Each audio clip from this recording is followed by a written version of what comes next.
Well, I don't know what playoff baseball tastes like, but the Pirates are now close enough to get a very good idea. But before you can taste it, you have to see it. And the Pirates have had their gaze fixed on the playoffs even during the darkest of days. You know how they say you have to keep your eye on the ball? Well, the Pirates have never taken their eyes off the prize.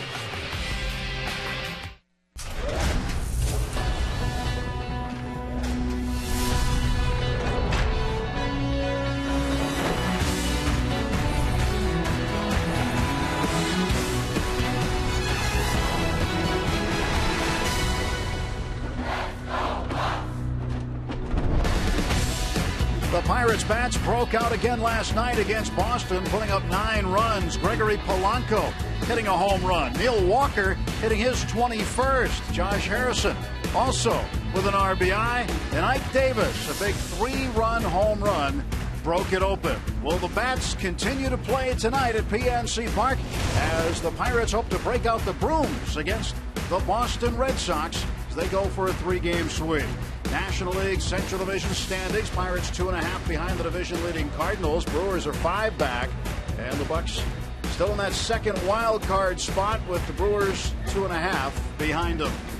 Hi again, everybody. Along with Steve Glass, I'm Tim Neverett. Robbie Inzmakowski is with us, too. Steve, we talk about the Pirates' offense, and they have been exceptional. You look at what they've done over the last dozen games or so. They have been one of the best in the league. Yeah, and what fun it is to be a Pirate pitcher these days when you're getting that kind of offensive support. Take a look. They're averaging almost 6 runs a game for the last 12 games. All the numbers very good in the left-hand column, and the rankings in the right couldn't get much better. They are really swinging the bats, and it's a great time of the year to get hot. That's our Barrel Automotive League leaders stat. What about this season? 648 runs scored. That's second in the National League. Their on-base percentage first in the National League. And after Ike Davis hit his 10th home run as a Pirate, 9 players with at least 10 home runs for the first time in the 128-year history of the Pirates. And that's one of the real good things about the Pittsburgh Pirates this year. It's been spread out. It's not just Andrew McCutchen or just not Pedro Alvarez. Everybody's been getting involved, so it's great for the Pirates. Very difficult for opposing pitchers. Speaking of pitchers, Brandon Workman starts for the Boston Red Sox, and for the Pirates tonight, it'll be Garrett Cole. He has been very good in September. He hopes to collect another win and lead the Pirates to a 3-game sweep. Lineups and first pitch coming up.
You cannot hit the ball much harder than that.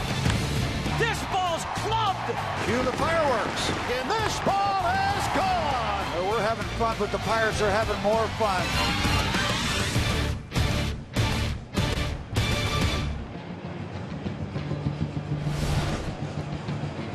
Take out the shortstop, Jordy Mercer, back from a couple of days off due to a back problem.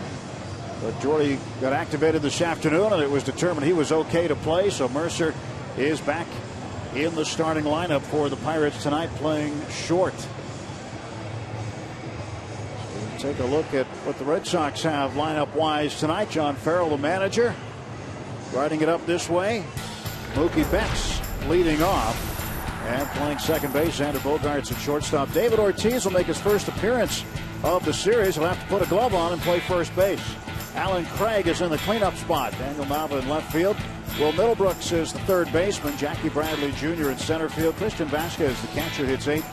And the pitcher, right-hander Brandon Workman, will bat 9th against right-hander Garrett Cole. Garrett Cole on the mound for the Pirates. As you can see, he's been working 9 to 5. ERA under 4. He has won his last 2 starts, both against the Cubbies. He has never faced the Boston Red Sox. And one of the many things I like about Garrett Cole in these last 2 wins, 2 starts against the Cubbies, 2 wins, 1 free pass. If Garrett Cole throws the ball over the plate, you got to like his chances against a struggling Boston Red Sox team. Defensively for the Pirates, brought to you by Volvo tonight. In the outfield, left to right, Marte, McCutchen, and Snyder. Snyder back out in right field. Harrison and Mercer on the left side of the infield with Walker and Davis on the right side. Chris Stewart doing the catching tonight. Well, Snyder didn't start last night. He did come in late in the game and played left field. Gregory Polanco got the start in right field last night. Snyder started in right field 2 games ago in game 1 of this series Tuesday. And is back out there tonight. First pitch of the ball game. In for a strike, and we're underway here in game 3. Final interleague game for both teams this year. Stewart hitting .287 and catching instead of Russell Martin tonight. And this one is lifted in the air to center field, right at McCutchen. Can of corn for him, and there's 1 out. Well, 1 out quickly for Garrett Cole.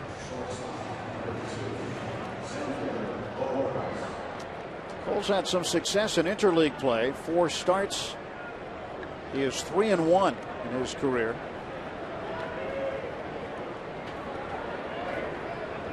They are still heading over the Clemente Bridge into PNC Park. Should be another good crowd tonight. Xander Bogaerts on the corner for a strike. Yep, be a lot of people in this ballpark tonight, and then dig your heels in for the weekend series against the Milwaukee Brewers. We don't want the Pirates as players to get too far ahead of themselves. Ground ball toward the middle. Mercer grabs it, fires to first, and he got him. Welcome back, Jordy. Nice play by the Pirates shortstop. And by the way, tip of the cap to Clint Barmas for holding the fort. Well, Jordy got that back straightened out. He's back in there. See, Boris way up on the top of the plate. I mean, it's easy to get inside and jam somebody like that, and that's exactly what Garrett did. Nice fluid motion by Mr. Mercer. 2 outs quickly in the top half of the first inning, and now Garrett will face David Ortiz. Ortiz has not appeared in the series. He normally is the designated hitter for Boston, but had to dust off the first baseman's mitt tonight. He wanted to get in. He was on deck during the course of the series twice as a possible pinch hitter. He takes a strike. Pirates defensively playing Ortiz this way with 3 men on the right side of the infield with Walker out in short right field.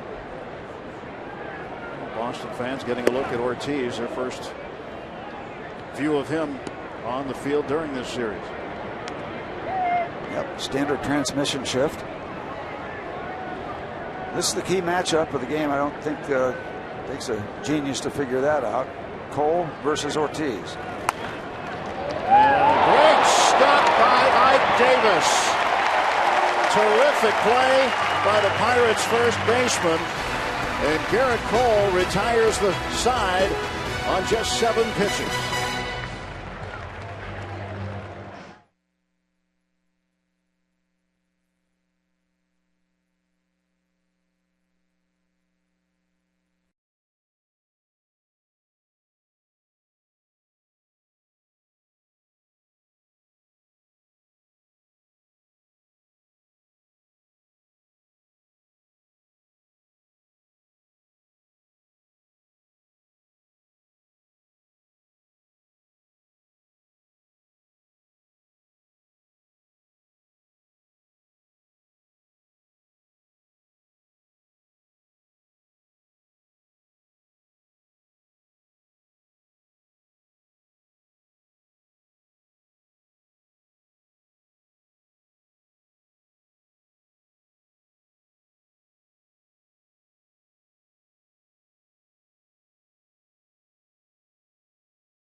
Davis getting dirty.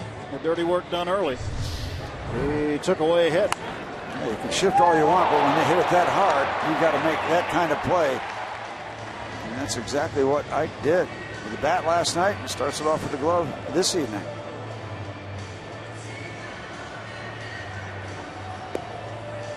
Garrett Cole only had to throw 7 pitches in the first. Says, thank you very much. Looked like Cole had a swing and a miss on the first attempt out of 5. He'll swing the bat better later on. Yeah.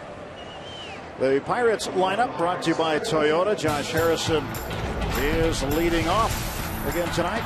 Travis Snyder in the 2 spot. Then McCutchen, Walker, Marte, and Davis. Jordy Mercer over his last 14 games hitting .333 with 8 extra base hits and 11 RBIs. Chris Stewart bats 8. Cole will hit 9 against right-hander Brandon Workman, who makes his first ever start against the Pirates.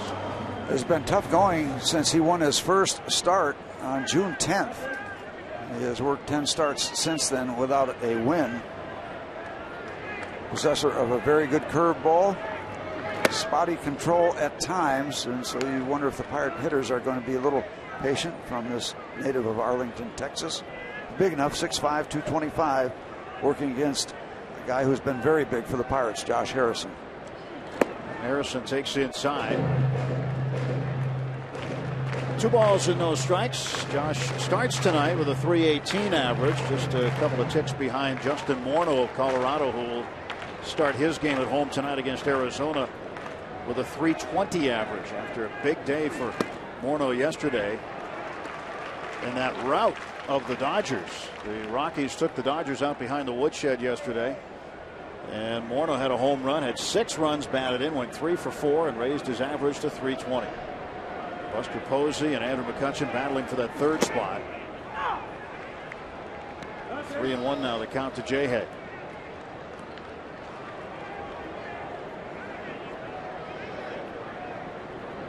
Brandon Workman out of the University of Texas delivers a strike on the inside part of the plate. That fills up the count at 3-2. So far a lot of fastballs. This one close, up and in, and get that call a good bit of the time. Payoff pitch, and Harrison bangs it to left field. Base hit for J-Hay. Yeah, keep throwing that fastball up there.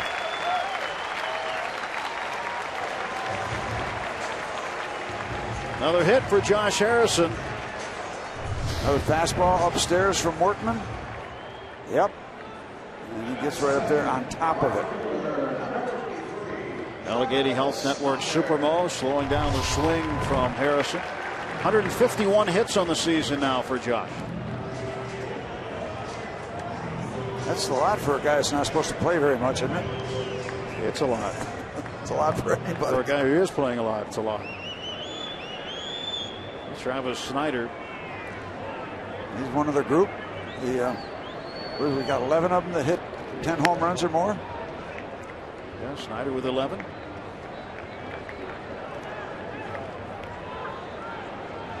See if Josh gets going here. We'll get a look at the move of Brandon Workman, see if he's quick or not so quick to the plate. There goes Harrison. Throw down by Vasquez and plenty of time to get him. And he's got that reputation. He throws extremely well, and that was very impressive. Very impressive. Not even close at second base. Strong and on the money. Decent break, not exceptional. And the ball's waiting for him. There's the tag there. Slid right up the arm. At one angle, it looked like it was between the arms, but he definitely got him on the left arm. I tell you, even if he didn't tag him, when the ball gets there that early, he's probably going to get the call. There's the good curveball that we have heard Workman has. Vasquez with a good throw. That's a strong arm. Not a bad throw. And not a lot of body behind it. A lot of that's all arm. Another hook.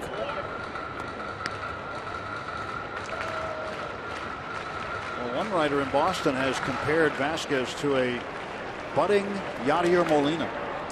High praise indeed. And that's what happens when you get the body out in front of the curveball.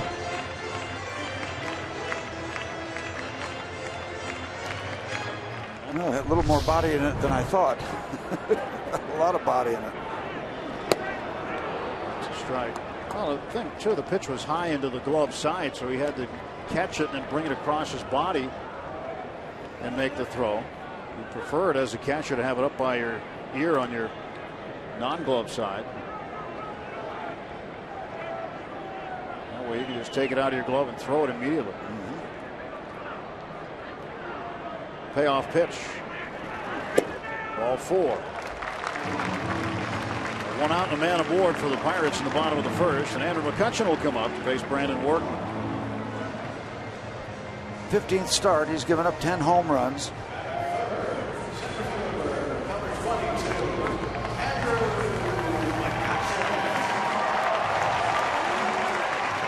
Snyder becomes the second base runner.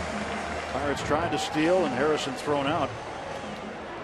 Now Kutch trying to get back in the swing of things. 23 homers and 75 runs batted in. Kutch ended up going 2 for 3 last night with a walk. Had a single and a double.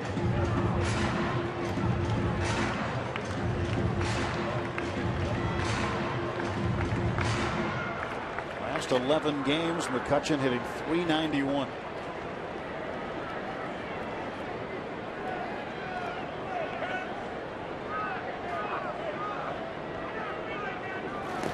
And that's interesting that you point that out, too, because normally that would be like the feature story, the headline, but everybody else has been hitting so well that the Pirates have that mix going. So the .391, yeah, very impressive, but he's not the only one swinging the bat. Everybody's been invited to the party. And that's really, really fun to watch, fun to be a part of. Harrison keeps swinging it well.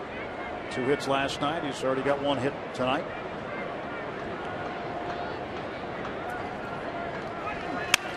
Now to third base. Middlebrooks fumbles it. An error on Middlebrooks, and the Pirates have 2 on with 1 out. And that's what's happening with the Red Sox, among other things. When you're having that kind of year, these kind of things happen. The ball is right there, but gets up on the heel of the glove. Once it gets behind you, it's over. The play is over.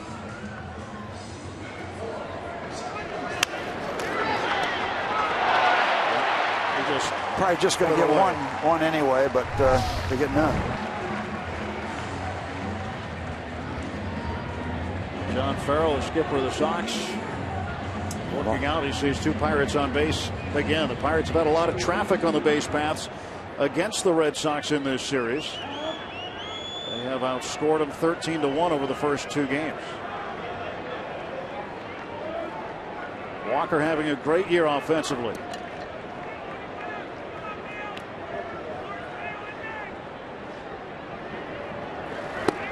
Looks at that one for a strike. That's a broken bat of Andrews. Handcrafted. Times have changed. Handcrafted. But maybe the other way too. We used to get your name in script or cursive. Did you just get what was left over? Well, the regulars got theirs in cursive. Pitchers, they stamped your name on the end of the bat if you're lucky to have them put the name on. Well, AM22. The authentication sticker's on there now. It'll be cataloged and now authentic. 1-1 pitch to Walker. 2-1 now. It's outside. You wonder if people would believe that it's authentic even if it didn't have the sticker. I mean, it really is authentic. Sure. We just watched the music.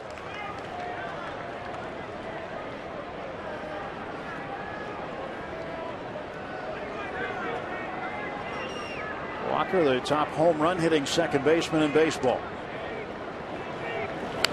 Fouls this one back.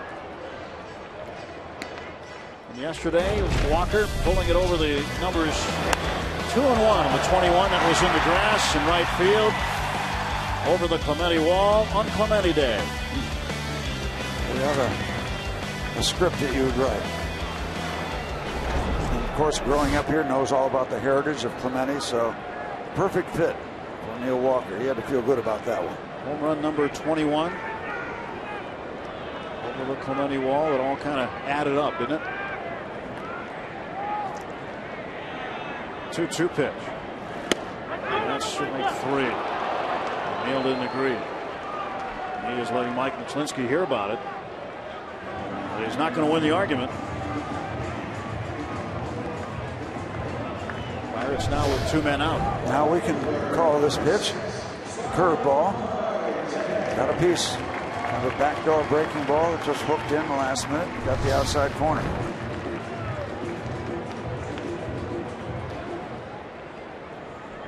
Walker down on strikes. 2 men down, 2 on. Snyder at second base and McCutchen at first. Mike Muchlinski behind the plate. Mark Wagner at first base. Mike Winters the crew chief. The umpire at second. Andy Fletcher at third. Ball 1 low to Marte. You know, we've always said and believed that major league hitters love to hit fastballs, and that's true. That's always been true. But it seems like in the last several years, handful of years, the curveball has become more and more difficult to hit. You see less and less success by major league hitters against that slower curveball. A good fastball. As you can see Marte right up on the plate, so that ball might look close to the body, but the body is close to the inside corner. His elbows are almost on over the inside corner, so you get a little feel for why he gets hit so much. His elbows are usually black and blue. A lot of bruises this year. Told you about some control concerns at times. Slow roller towards short. Bogarts on to first, and safe at first is Marte. An infield single keeps the inning alive, and the bases are loaded. Well, that time it's good that he got hit on the hands. If that ball had been a little bit further out toward the middle of the plate, or he had been further away from the inside corner, he would have hit it harder and he would have been out. But he got jammed good enough where it slowed the ball down. Comfortably safe.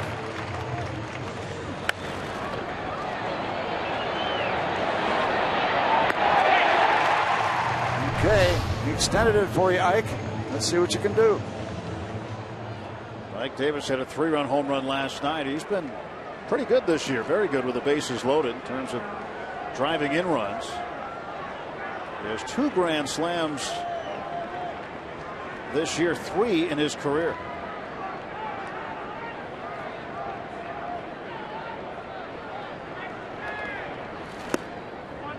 Takes ball 1. Thought Mike Muchlinski was going to raise that right hand there. It looked like there was a little bit of a flinch. The only home run he hit with the Mets this year was a game-winning grand slam as a pinch hitter against the Reds. And then when he came to the Pirates, he hit a grand slam too, and it was also against the Reds. 2-0. Trying to stay away from that power with the fastball, trying to throw the hook for strikes, and now he's put himself in a jam. It'd be a gutsy call to come back with another curveball. And you know that Ike's got to be thinking buffet time. Got to be thinking fastball. I don't know if he'll get it or not, but he's got to be thinking along those lines. Let it go, and that's up 3-0. Davis 16 runs batted in with the bases full this year. And he is a pitch away from being walked. Struggling with the control like this, I don't think, as you look at Juan Nieves, pitching coach, I don't think you're going to see the green light here. You certainly don't want to help him out.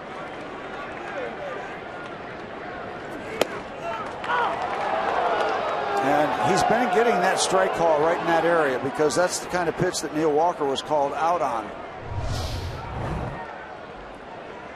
Another look. Wow. And Mr. Workman got a call. Should be 1-0 right now. Well, Liriano got a big call last night early in the ball game. Just like that. And Davis takes it for strike 2. That one down the middle. Not quite sure what Ike was looking for there, but I think he'd like to have that one back and take a whack at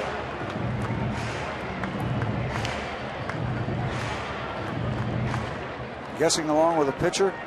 He's had trouble bending that curveball in early part of this at bat. Good looking pitch to take a whack at. I'm going to see the fastball again, I'd be guessing. Payoff pitch to Davis. No, he went with the hook. Ball 4.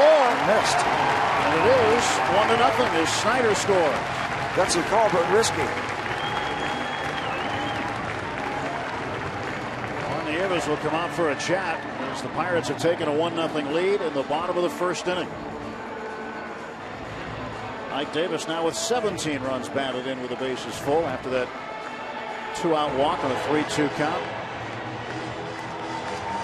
And Brandon Workman has thrown 29 pitches in the inning. Pirates are really making him work. And you know, Steve, the Red Sox are known for making the opposition pitcher work. They see more pitches per plate appearance than any team in baseball, but the Pirates are putting that on display so far in the first inning.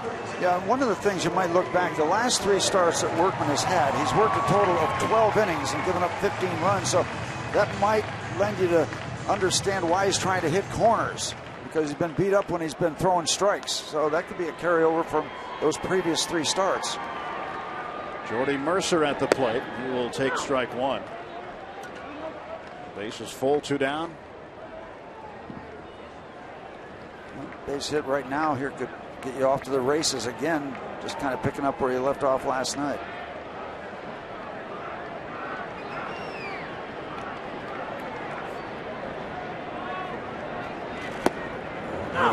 Good. Couple of hooks. So scouting reporter's right. This guy loves to lean on the curveball. Curveball, he throws a cutter and a change along with the fastball. The 0-2 to Mercer. And Jordy strikes out on 3 pitches, leaving the bases loaded. The Pirates do get 1. And it's 1-0 at the end of 1.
Hey, we got a magic number we got.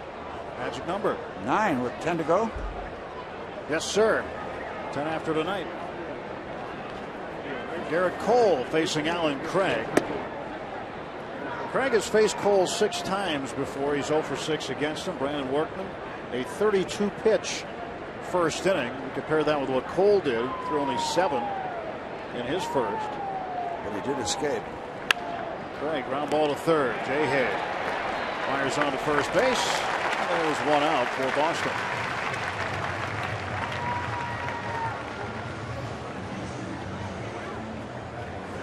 The former St. Louis Cardinal heads back to the dugout.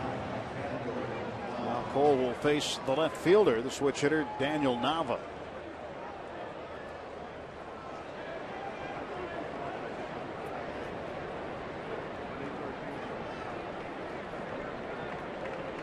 Garrett searching for career win number 20 tonight.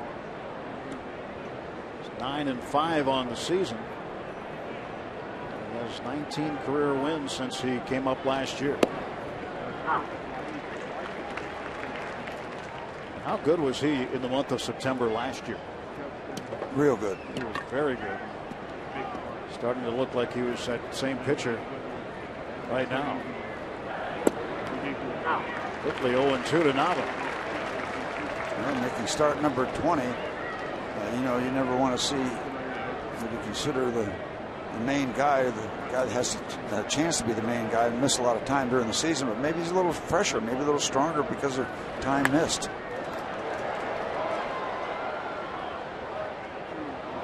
You can make that same argument with Francisco Liriano.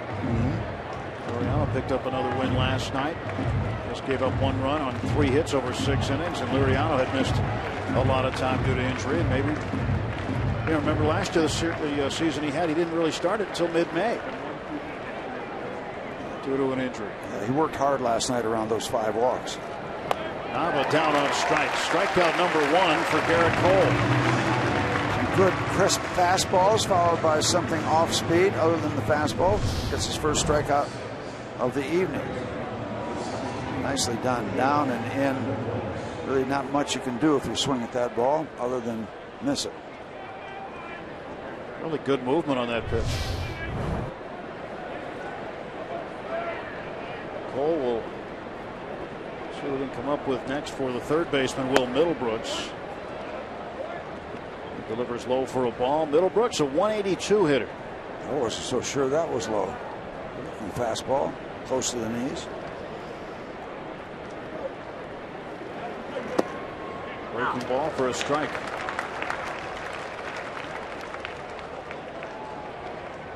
He's walking around the mound early in this game like he owns a joint. Like that body language. And we get to see him hit on the bottom of the second. He'll bat second. He likes that part of the game. Really likes to swing the bat. Gets his money's worth.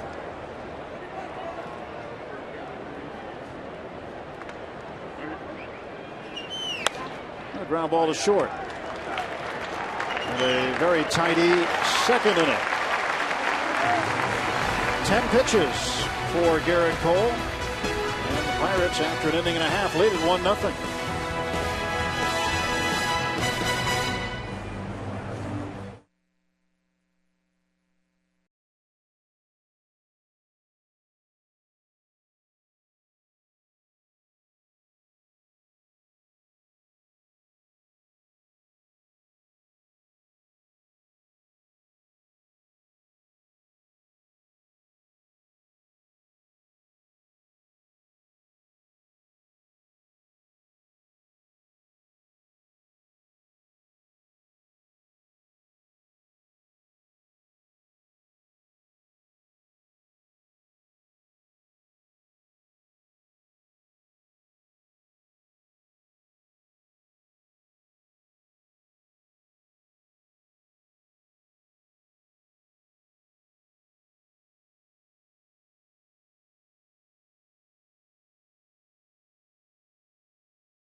Day in Pirates history. This day, 1998. This historical marker was dedicated here on the North Shore to honor the first World Series.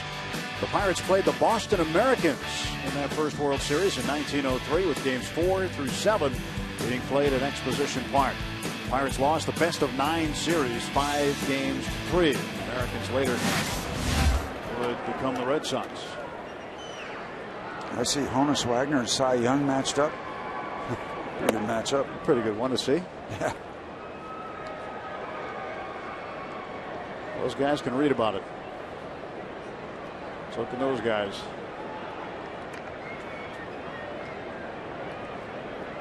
Chris Stewart takes a strike. 1 ball, 1 strike to the Pirates catcher, Chris Stewart. Stewart hitting .287, no homers, 9 runs batted in.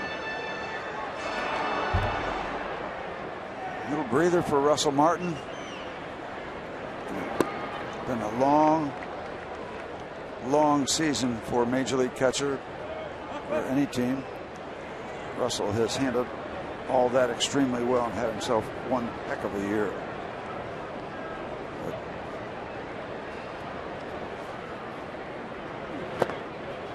Stewart down on strikes. 3rd strikeout for Workman, and there's 1 out for the Pirates in the 2nd inning. Make sure to get on board with the Pirates in 2015. The Pirates are now accepting deposits for full and partial season ticket memberships. Get access to exclusive events, the best locations and savings, and customizable memberships. Plus, 2015 full season deposits receive 2014 postseason priority. For more information, go to pirates.com/memberships. There's Garrett Cole with 1 out. Takes strike 1. Cole batting .211 with a home run and 2 runs batted in. Hit his home run at Wrigley Field in Chicago.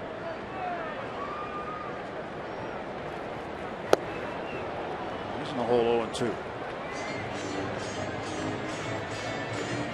Well, he's got something in common with you, Steve. 1 career home run at Wrigley. How many people on base when he hit it? Check the book. Yep. Check the book.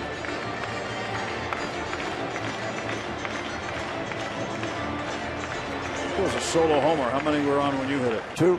2. Kind of vague for me to remember that, but 2. I can't believe you remember that. Ask any pitcher. Strike 3 on a breaking ball. 4 strikeouts now for Workman. If he finds that curveball, he will use it and lean on it and lean on it, and he'll use it sometimes like he used it for Jordy Mercer to set up a high fastball. So it's about throwing strikes with that curveball. I remember a guy named Mr. Koufax who had that great curveball. Well, he didn't throw it for strikes for 6 years. Then he started throwing it for strikes. As the saying goes, you don't have to throw strikes to get strikeouts. But a lot of curveballs from Workman already. And threw another one there to Harrison.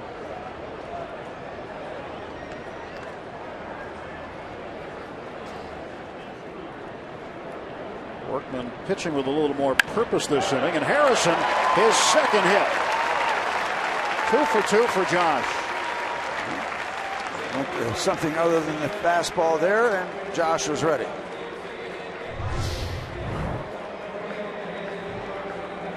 Got it upstairs again. Don't throw those major league hitters high pitches. That should get Josh to 320.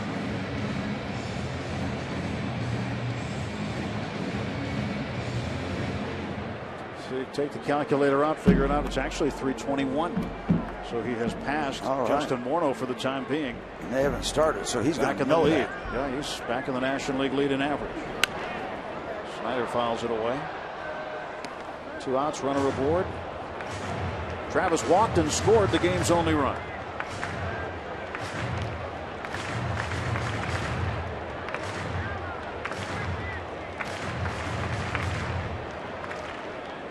Can he talk more than Sean Casey did at first base? David Ortiz? I don't know. The answer is no. That'd be a lot to catch them there, wouldn't it? Yeah, that's right. And he's a DH, so he's taking advantage of this opportunity.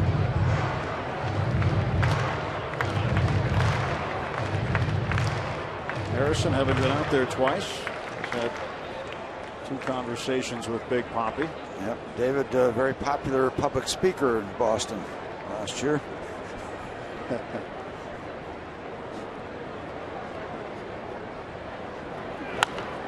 Snyder fouls it off again. Workman will throw that fastball just 89, 90, maybe 91, so it's not all about speed. And it's pretty much using it when he sets somebody up with some good curveballs. And he'll show you that fastball to set up another curveball.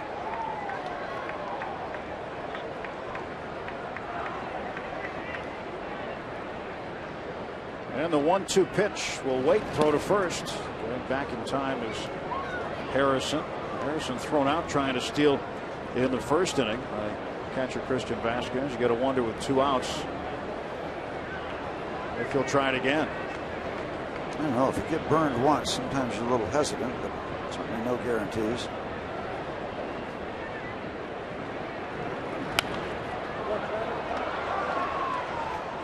Still a ball and 2 strikes.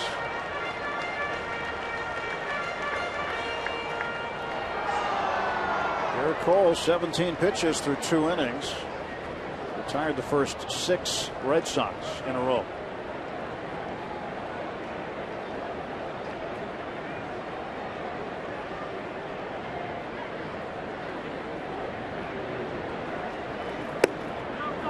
Two and 2. Usually when a pitcher puts on his jacket and goes down into the tunnel, he's done for the night. I don't think Garrett's done for the night. No, he's got a little ways to go. Making it easy for Clint Hurdle right now. Andy McCutchen on deck. Snyder strikes out. Yep. Very workmanlike. Strikes out the side with a base hit for Harrison. 1-0 Pirates after 2.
Root Sports is brought to you by the all-new Chrysler 200, America's import.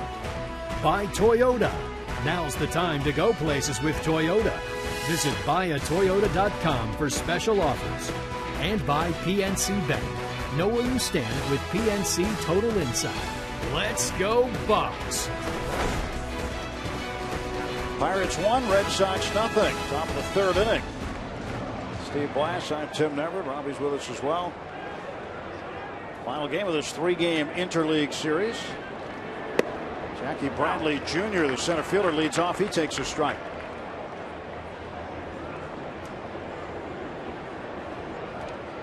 A lot of folks have been happy with the Pirates' results in recent days. Strike 2 to Bradley. And as Rob King told us earlier, we'll be keeping an eye on the Milwaukee-St. Louis game tonight. That's a rubber game of that 3-game series. St. Louis would win last night after Milwaukee won in extra innings 2 nights ago. The Brewers will be here tomorrow. A very big 3-game series, and the final 3-game series at home during the regular season this year.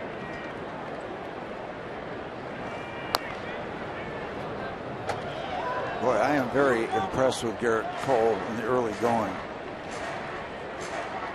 A lot of strikes, putting the pressure on the Red Sox hitters. It's early, but it's good.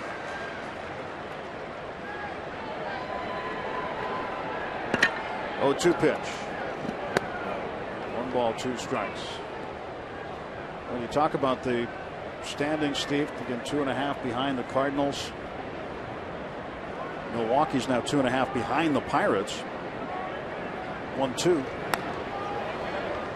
As far as the Pirates are concerned, you just got to keep winning the games that are in front of you. You can't worry about the Cards. You don't have any more head-to-head games with them. Yeah, and if you win tonight, you're going to gain on one of those 2 teams. That's the thing. So if you win, nothing bad's going to happen.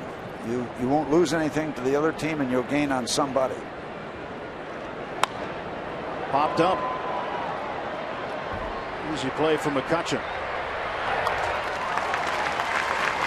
1 man out for Boston in the 3rd inning.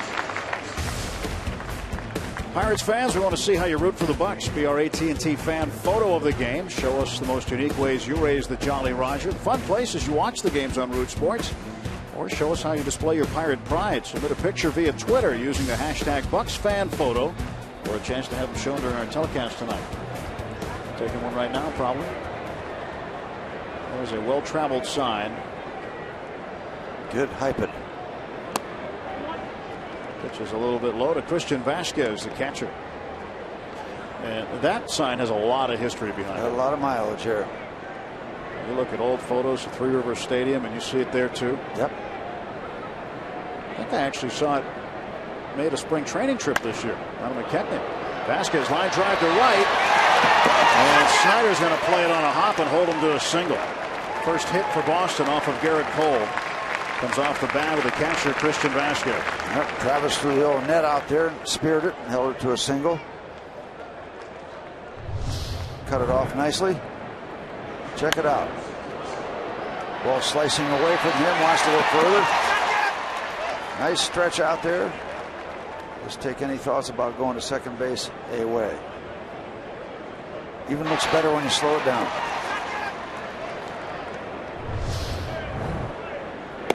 Workman trying to bunt. That's a strike. Well, it's at least giving him an opportunity to improve on what he's done with the bat so far. 0 for 2 with 2 strikeouts. Garrett would like to erase him here somehow. With that second out.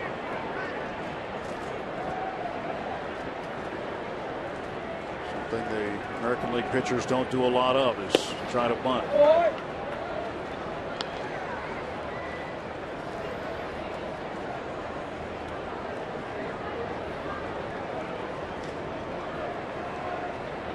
On a strike to Brandon Workman.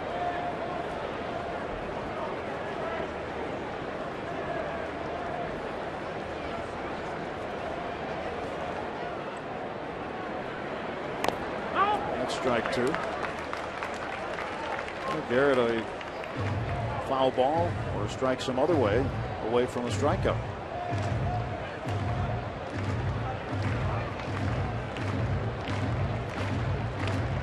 Well, Buchholz started the ball game last night, ended up taking the loss. Went 4 innings. Gave up 5 runs, 4 of them earned, and this one is put into play. Ike will toss it to Walker. Get the out, so the sacrifice puts Vasquez in scoring position with 2 men out. The Red Sox will go back to the top of the order.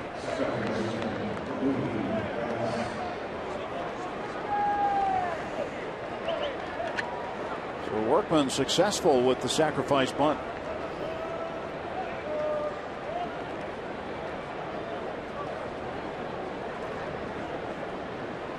Vasquez, the tying run at second base. Now Mookie Betts up. He flied to center field in the first inning. 0 for 1 tonight for Betts.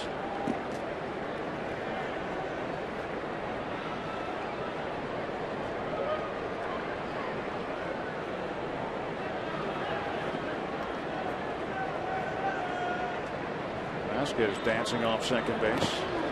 Ball one in the dirt.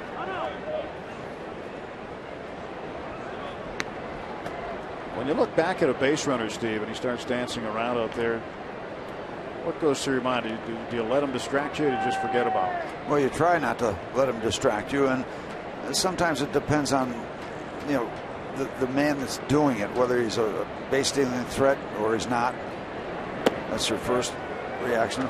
It is a distraction, more so at second base, because that's the guy in scoring position. A lot of times, I used to play a little game. If they wanted to dance around, I'd step off. They kept dancing, I'd keep stepping off. Then eventually somebody has to stop. But it was still a 2-hour, 34-minute game. Well, that was important. It was important to me. You didn't want to be late for dinner. No. Don't let him have time to get comfortable in that box. Garrett pitching for the first time with a man at second base tonight. Has a 3-0 count on the leadoff man Mookie Betts. Strike one.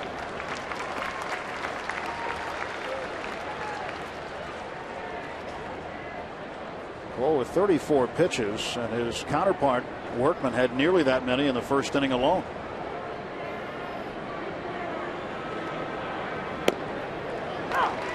Fills up the count. Garrett Cole, the times you get a little concerned about him is when he thinks he's at fault. In other words, he can give up a base hit or a home run, and that won't bother. But if he thinks he made a mistake that he shouldn't have, that's when Ray Searage will keep an eye on him. 3-2 ground ball up the middle. Vasquez around third. He will score a 2-out game-tying single for Mookie Betts.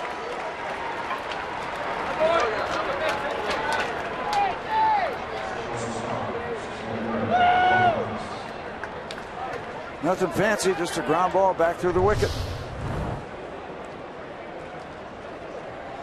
Again, the sacrifice bunt from Workman set this up. Now there's the things that will frustrate Garrett Cole right there.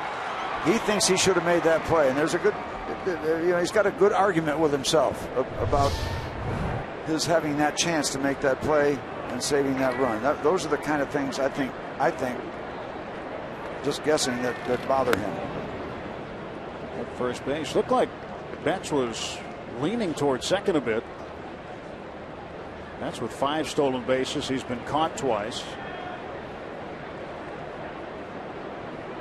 And he does get a big lead. We saw him last night on base, Steve. He had a sizable lead. And again, the throw over.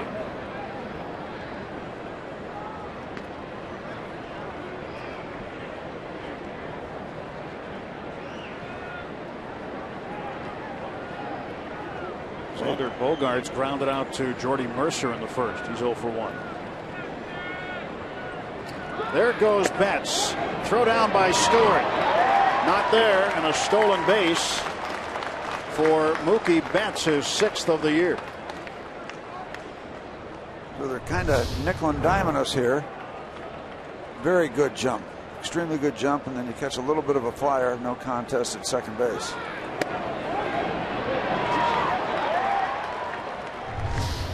Chris knew when he let it go that ball was going to sail high on him. Well, Bogaerts will take a strike. 1 ball, 1 strike to Xander Bogaerts.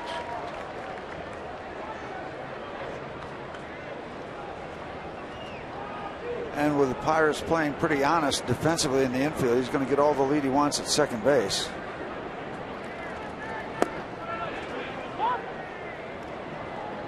Two and 1. Bogaerts just 21 years of age. Same for Betts at second base. Both just 21. You got a lot of baseball in front of them. A lot of speed at second base. Pulls 2-1. Outside, he falls behind. 3 balls and a strike. You want to do this. You got the big man in the on-deck circle. You want him to lead off the next inning. So this very important pitch or two coming up from Garrett.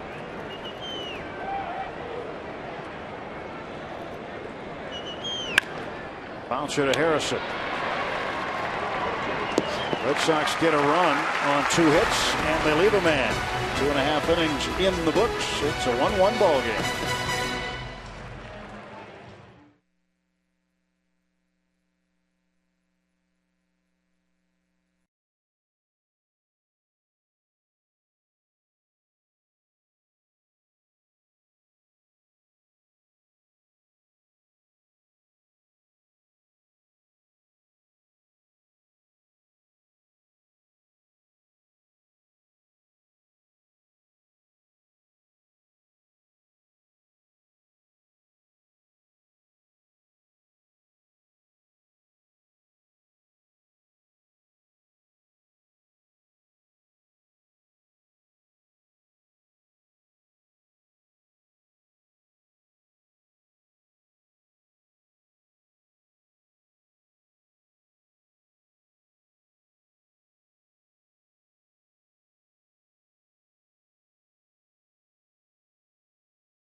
Baseball on Root Sports is brought to you by the Chevy Traverse and your Western PA Chevy dealers. And by Day Automotive. We're going to make your day. Let's go Bucks. 1-1. Pirates and Red Sox. Bottom of the 3rd inning. Barrett getting ready to shoot a hot dog up towards Steve. And Steve's saying, come on, shoot it up here. And the Parrot with bad aim again tonight. He's not even trying. Breaking ball into McCutchen for a strike. Kutch is 0 for 1. He reached on an error by Middlebrooks in the first. So new ball game, 1-1. Workman, who struck out the side in the 2nd inning, giving up just 1 hit. Harrison, the offensive note tonight, 2 for 2.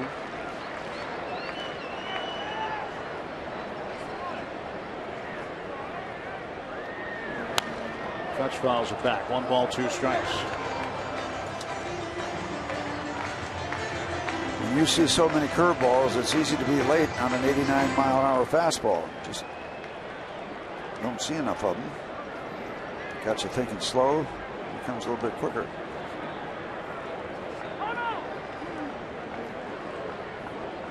Let's see if we can find out what Mr. Vasquez wants here. Oh, okay.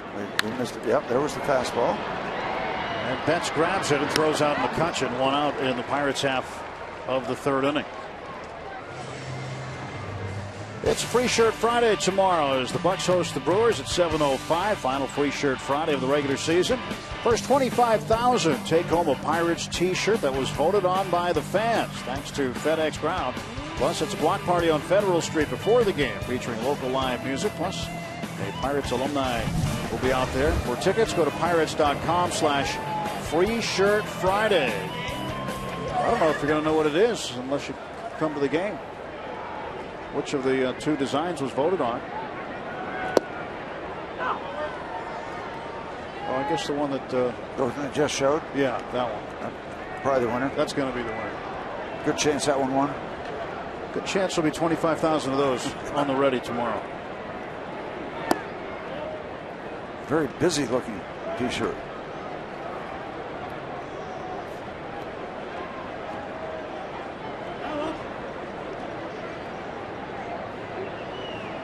One out, base is empty. Red Sox shifting for Walker. And Neal hits a ground ball toward the second base area. That is picked up by Middlebrooks. That's actually a 5-3 putout, not a 4-3. The third baseman positioning himself over there. So 2 ground balls, 2 outs. Garrett Cole doesn't look too happy right now after giving up that run in the 3rd inning. But he's got high standards. He doesn't like to give up runs. Probably still thinking about that ground ball. He might have got a glove on. Mookie Betts driving in the game-tying run with a 2-out single on a 3-2 pitch.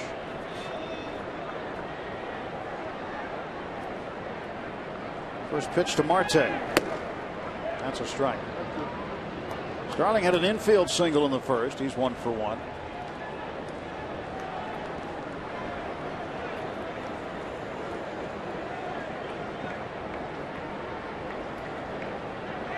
Average up to 288. Marte hits one to center field. This one's heading back toward the wall, and it's going to be caught on the track by Jackie Bradley Jr. Pirates gone in order in the 3rd. We head to the 4th, all even at 1.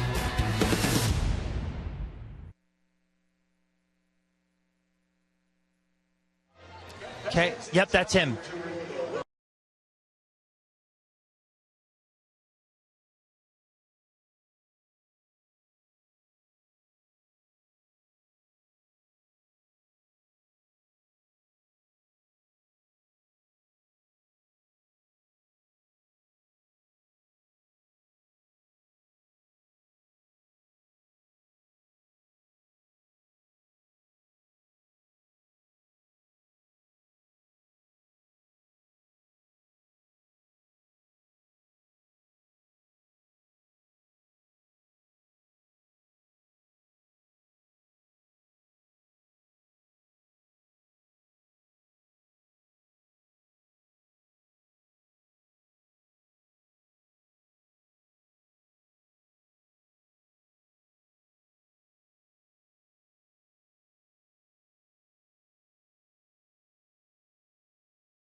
Fourth inning here in a 1-1 tie on the North Shore. I'm Robbie Mikowski. But Garrett Cole knows what it's like to pitch in pressure games. He performed so well last September. But tonight is very special for him as his 89-year-old grandfather is watching him pitch for the very first time as a big leaguer. On your left is Adrian Cole. That is Mark Cole on the right, Mark's dad. Mark, his father Adrian, came down here from Detroit. First time ever he has seen him pitch in the big leagues. Now, Adrian 3 months ago had back surgery and had to undergo an extensive rehab and made his way here. The last time Adrian watched Garrett pitch in a live ball game was last year in Toledo in AAA, and before that, Tim and Steve, it was back in the 2010 College World Series. So just the second time he is the third time he is watching Garrett pitch in live and in the flesh. And we want to send a very special hello to Garrett's grandma Esther, Adrian's wife, and let Grandma Esther know that he got here safe and sound and enjoying himself with the family, watching grandson pitch tonight for the first time in a big league uniform. And he pitches to David Ortiz, who pops this one up to left field. Marte makes the catch, and Ortiz is now 0 for 2. That's pretty nice, having your grandpa in the stands watching you pitch in the big leagues. That's got to be a thrill for everybody involved, without question. It's always neat when families get an opportunity to see their family members pitch in person. It's a smoky night out there by the batter's eye, huh? Is that Sangy cooking up some more sandwiches out there? Or sending up smoke signals, one or the other. Strike to Alan Craig.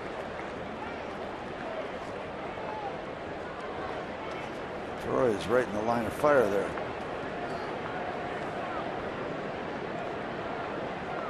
No wind tonight, so the smoke's just sort of hanging there. Strike 2 to Craig as he fouls it off into the upper deck on the first base side.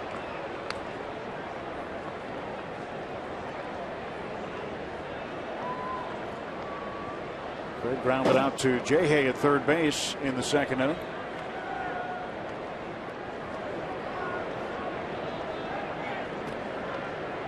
Cole shakes off Stewart.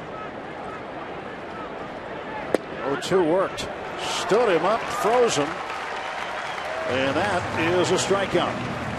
Tampa certainly loves to see that. Yep, nice breaking ball, hooking in there. Downstairs. Exactly where you want the breaking balls to be. You don't want the breaking balls waist high or above that. Right at the knees will work. Second strikeout for Cole. And Alan Craig is now 0 for 8 against Garrett Cole. Daniel Nava takes strike 1. Nava struck out swinging in the second inning. He was Cole's first strikeout victim tonight. Nava hitting .264.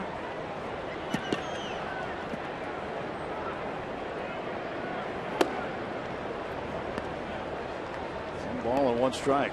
Garrett getting 2 quick outs after giving up a run in the third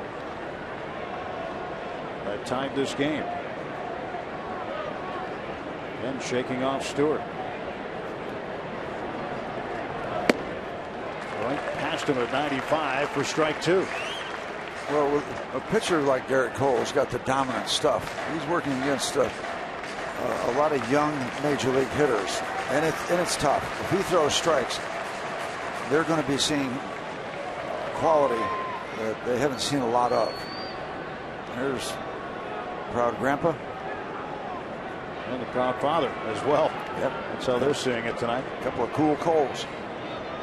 Here comes the 1-2 pitch to Nava. 2 balls, 2 strikes.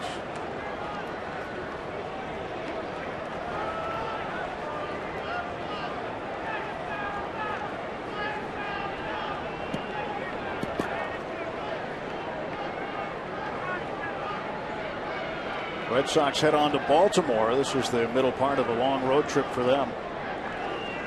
Let's ride the Cole train through Bucktember and Bucktober.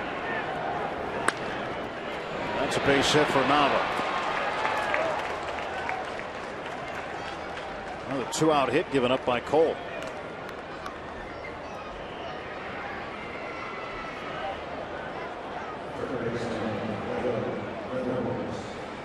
He got a ground ball, but the left side of the infield playing Nava to pole, so there was some space where he hit it. Yeah, with the Red Sox not really doing much offensively and having one stolen base already, you just got to keep an eye on them in case they want to just push it because they're not hitting the ball around the ballpark. Middlebrooks grounded out to Mercer first time up. Pirates alert to that possibility. They'll keep an eye on Nava over there.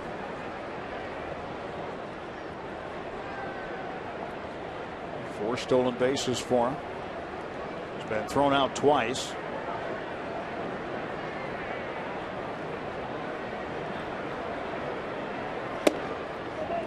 Ball 1 to Middlebrooks.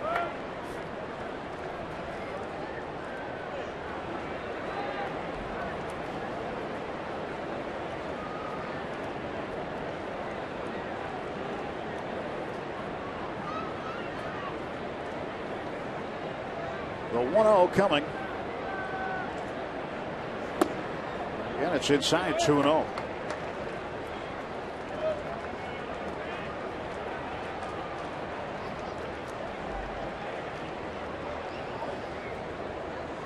So far in this series, Middlebrooks is 1 for 8 against Pirates pitching.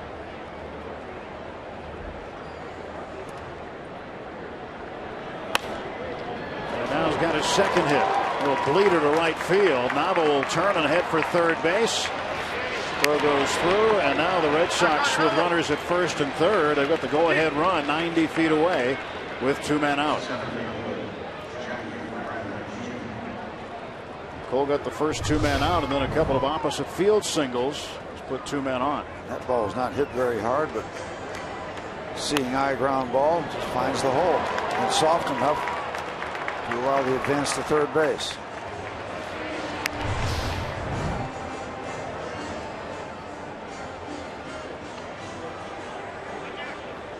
Nava at third base, Middlebrooks at first, and the batter will be Jackie Bradley Jr. Who really made a nice looking play, made it look very easy on the ball that Marte hit in the bottom of the third. This guy can play some center field. Play a lot of center field.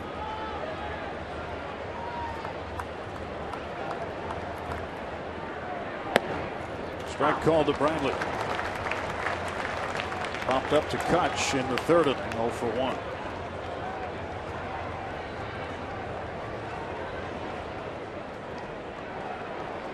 Center field's getting a little crowded in Boston. Rusney Castillo made his debut yesterday. This one's lifted to center field. McCutchen drifting over to left center. They'll make the catch, and the Red Sox will strand 2 men. Garrett Cole leaves 2 on. It's 1-1 after 3.5.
When the Red Sox got here, that man, Brock Holt, was able to catch up with his best friend, Pirates catcher Tony Sanchez, for dinner, and Holt has not been able to play this entire series, and he's the subject of tonight's Allegheny Health Network injury update. He met with a concussion specialist in Pittsburgh today, Dr. Collins.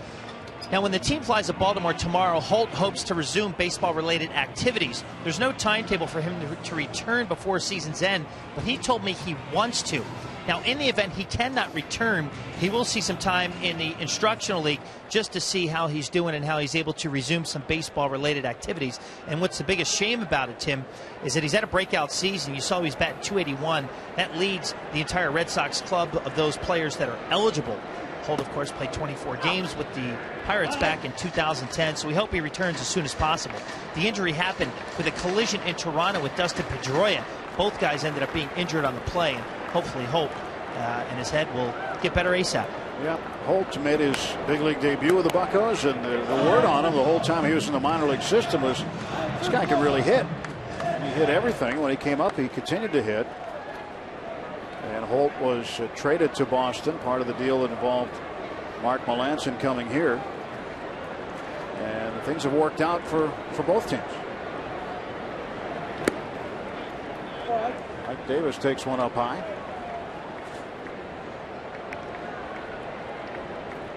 One and two to Davis. Tony Sanchez, buddies with Brock Holt.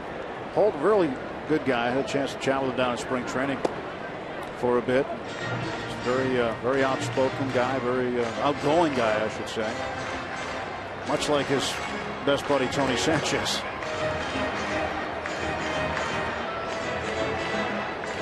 You come up through a system together, you form some relationships.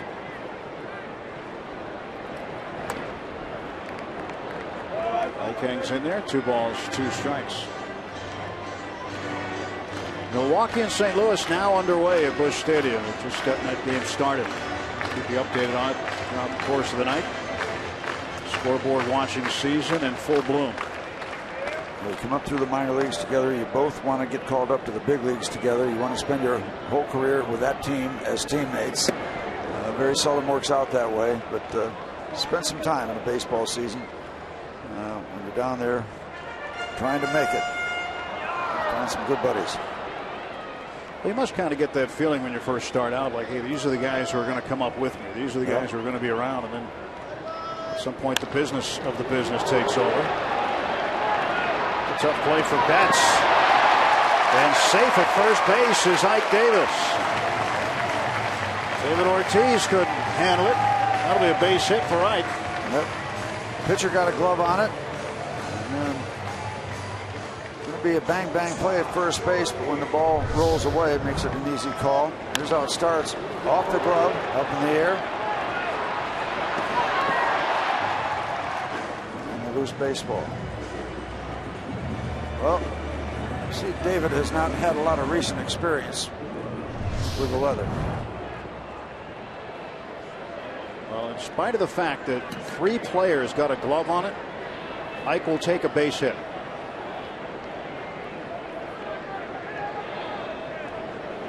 Now Mercer fouls one off to the right. Well, Jordy saw 2 curveballs and a fastball last time up. Chased the high fastball, came down in. I came to see Big Papi for my birthday. Well, getting your happy birthday. There he is.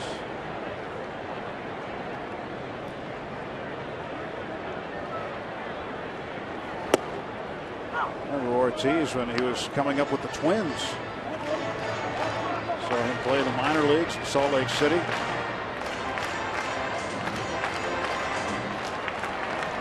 A lot of folks forget that's where he came up. He was with the Minnesota Twins. If he crossed paths with Garrett Jones. Chance.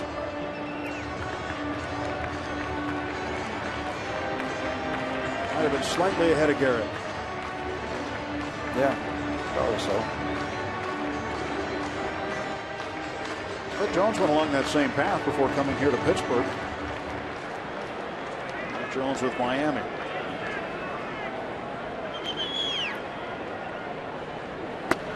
Up high, 1-2. Speaking of Miami, they're losing to Washington right now in the top of the 5th, 5-1. Dodgers and Cubs also underway at Wrigley Field.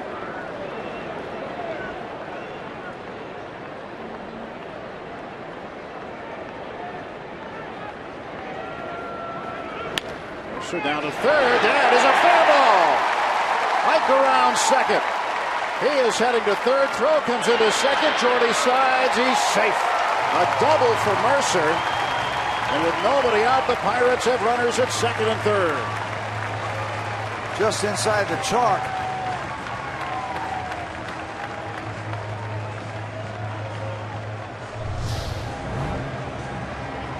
Here's the beginning, so he catches up to that curveball. Now we got action. Base umpire Andy Fletcher telling us it's in play. Just out of the reach of Middlebrooks.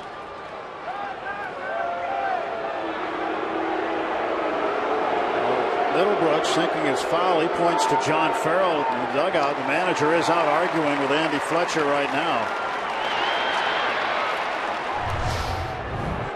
And this will be an old-fashioned argument because that play is not challengeable nor reviewable. This could be a measure of frustration. As long as the ball is in front of the umpire and he makes the call, it is not challengeable, not reviewable. Yep. Now, John Farrow is saying, you know, I'm looking right down the third base line just like you are, because the dugout, of course, lends itself to that angle for Farrow to look at the ball. The ball hitting in fair territory then. Fletcher saying it went over just that corner of the base. It went over the back.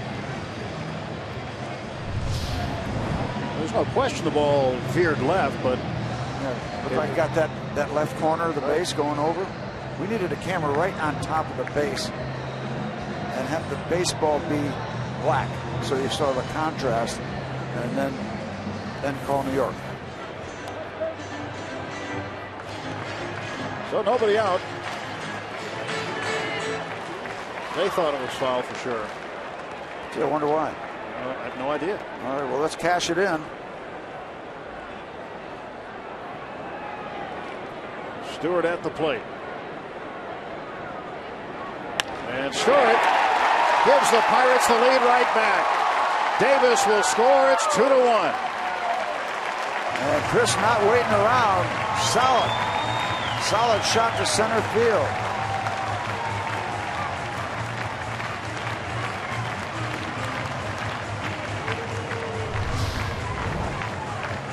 This is called not waiting around, and there's that curveball. So, you know, it might be that the Pirates are saying, all right, we're going to see that many curveballs, we'll start looking for them. So, while we're looking at this replay, a conference between Garrett Cole and Nick Leyba.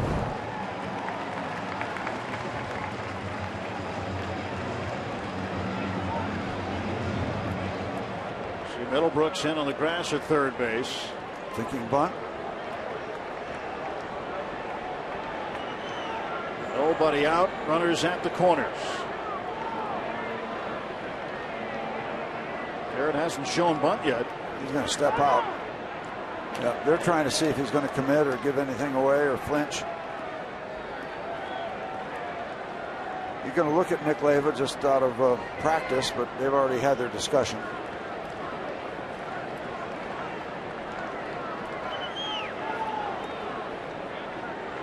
Garrett will turn. Tried the bunt. That's strike one. Foul tipped it into the glove of Vasquez. It almost looked like kind of a jab, and you want to have a quiet bat when you're bunting.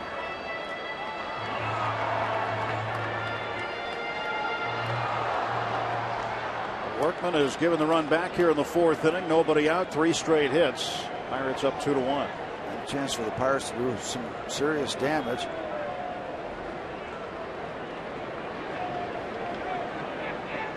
Cole's going to swing away. And he rifles one into the Red Sox dugout. Hello.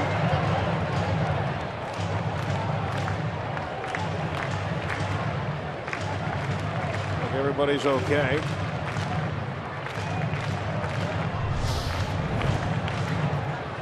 A little bit late on that one, but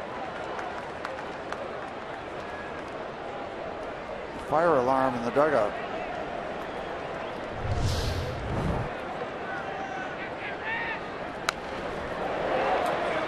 Foul back. Getting his money's worth when he swings. Darren Cicchini now is going to go get his glove to protect himself. Just in case. Cicchini just called up yesterday from AAA Pawtucket. Got into the game last night.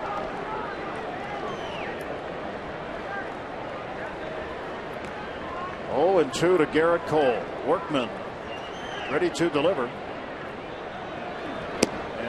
Throws the curveball and misses. And Garrett Cole sitting on the fastball. If that ball's a strike, all he can do is just head on back, but just missed inside. On the others, pitching coach looking on from the first base dugout. Here's Workman's 1-2 to Cole. Garrett takes a rip and strikes out. Hook. Number 6.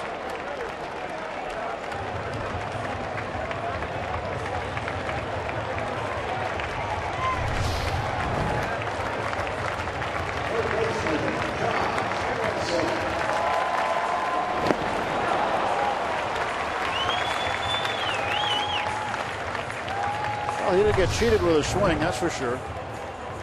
Got cheated with his guess. And now another conference out on the mound with Mr. Workman.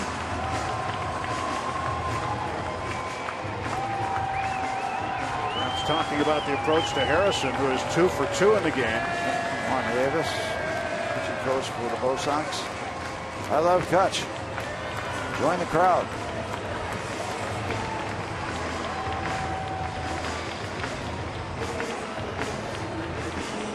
National League batting leaders. This was updated after the first 2 at-bats for Harrison. Morneau yet to play tonight. Colorado hosting Arizona.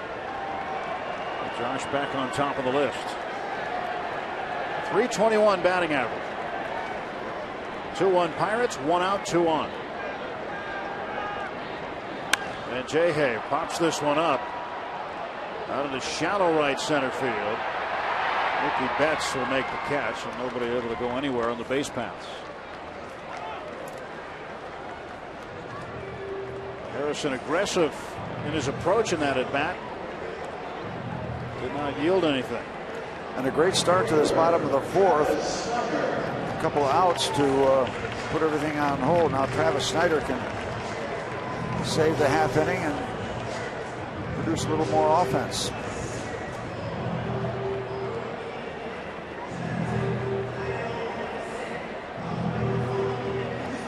Snyder has walked and scored and struck out 0 for 1.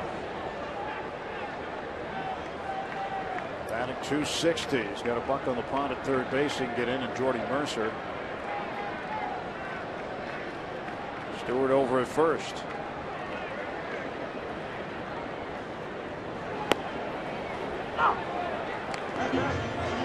Breaking ball again.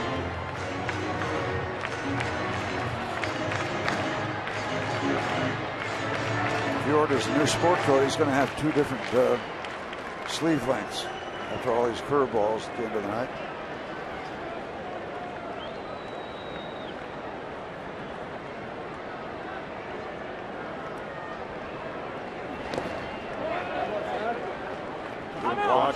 Yeah. And on third base. Jordy Mercer with a double. Down there at third. Jordy back in the lineup tonight. Didn't start the last couple of games due to lower back tightness. Garrett Cole now with a 1-run lead again.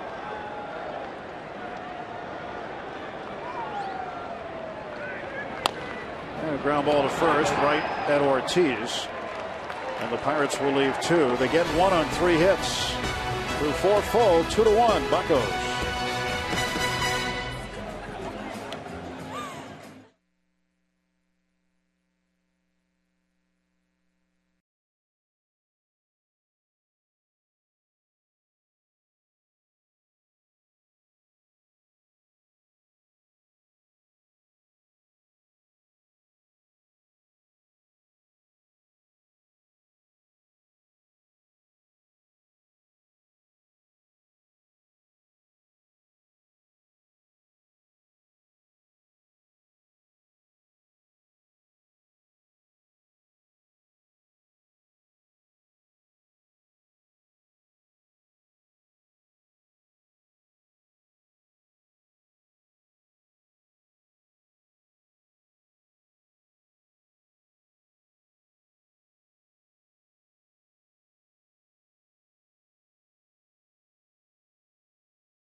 It would take till Schofield came here. Incredibly talented, and I'm proud to be part of what you do every day.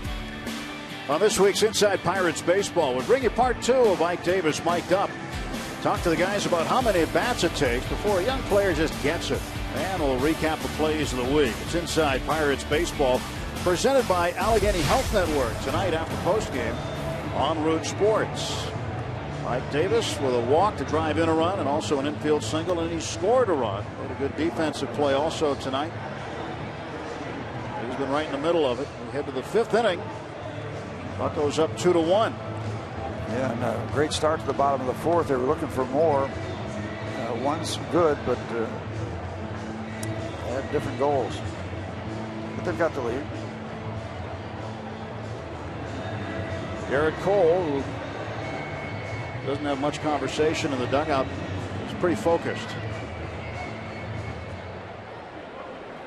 Workman in the on-deck circle.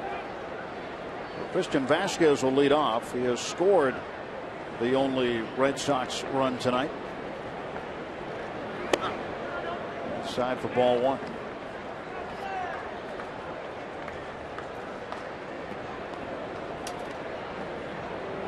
1 ball and 1 strike. 214 the average for Vasquez. 1-0 pitches there for a strike. Let's say happy birthday tonight to Jim Wiley of Indiana and Greensburg. He's been a Pirates fan for 91 years. Longtime Pirate fan. Happy birthday, Jim.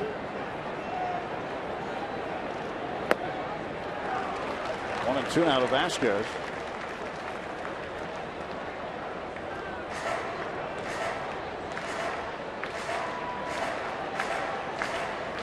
The longer you're a Pirate fan, the more priority you get with the birthday wishes.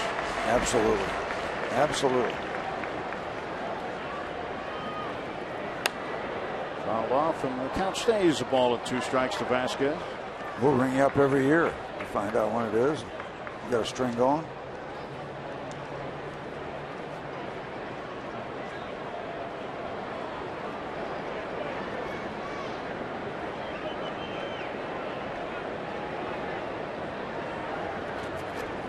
Now the 1-2. And did he get it? No, it's outside. 2 balls, 2 strikes.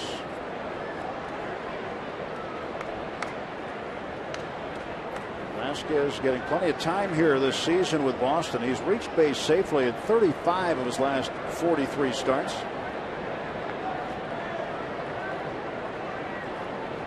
And displaying a very strong throwing arm. He's already thrown out 1 would-be base stealer tonight. Now Garrett's filled up the count, 3-2.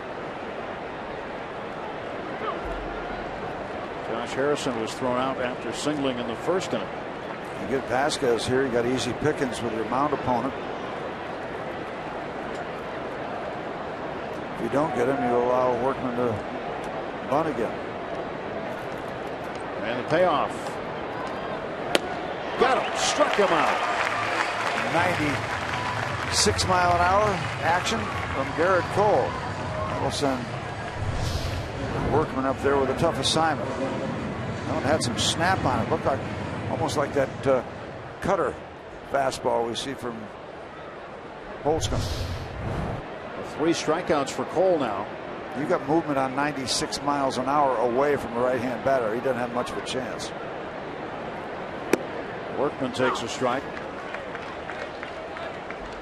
No reason to fool around with this guy. No, I was just going to say, Garrett, you might just want to think about doing that twice more.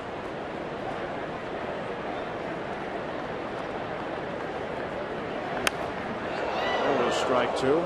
Shot hit up over the first base dugout into the seats. Tad late on the swing, would you say? Tad.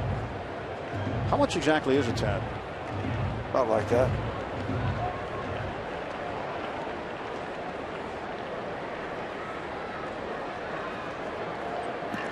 Oh, 2. Oh, and then the hook. Dirty trick. No, that's just not fair. Against the pitcher's union contract. It's the last Kids Day of the season. Sunday, as the Bucks battle the Brewers at 1:35. All kids 14 and younger take home a knit ski cap thanks to Highmark. Come early for the #1 Cochran Family Fun Zone on Federal Street. Stay after. Kids get to run the bases. Presented by Kennywood. For tickets, visit pirates.com. One more Kids Day Sunday to go this Sunday. I want to get myself one of those knit ski caps. Forward to that. come in handy for the playoff nights here. Yeah. Temperature will dip down a little bit. Yeah. Might need a new cap. Thinking about taking up skiing again. It's been 25, 30 years now. Mookie Betts fouls this one off. That's 0-2 quickly to Mookie Betts.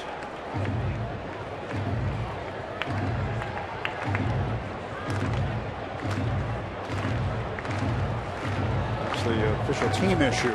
That's the old style right there. Brandon Compton is sporting that one tonight. 67 degrees at game time. Gone down just a little. Very comfortable.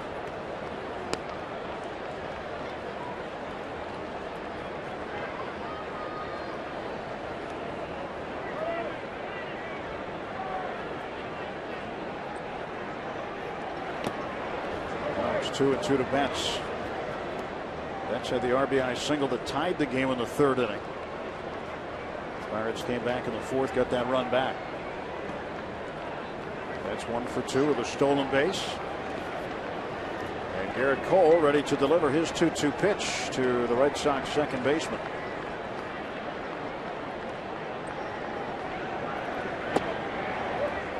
Count is full. Had a full count on him in the third inning, and Betts had a base hit up the middle. Xander Bogaerts, shortstop, on deck.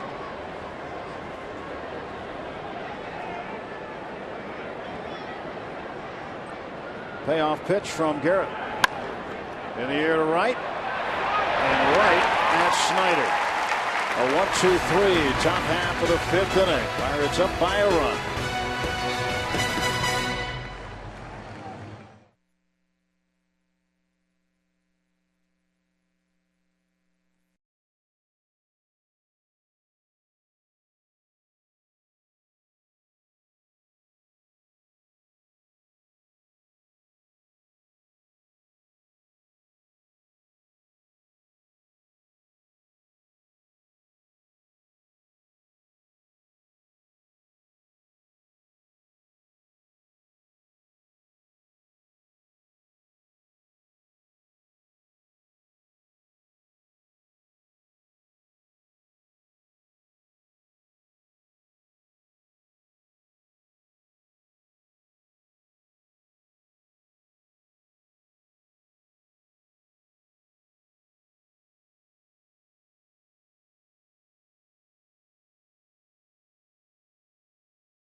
Baseball on Root Sports is brought to you by Barrel Automotive.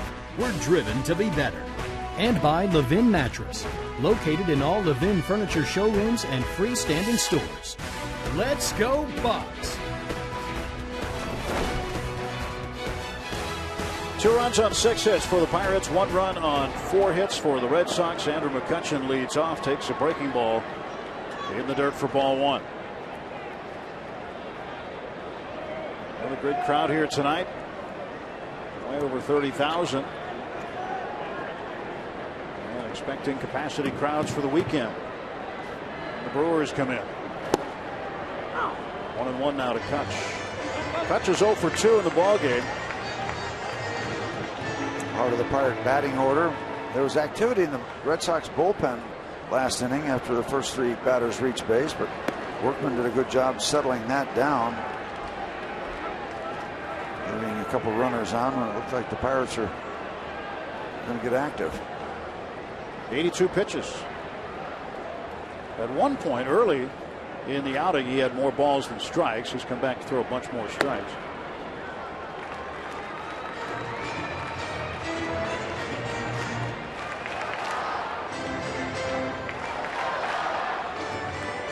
Three and one to Andrew McCutchen. Good hitters count. Let's see what Workman comes with. He walked him.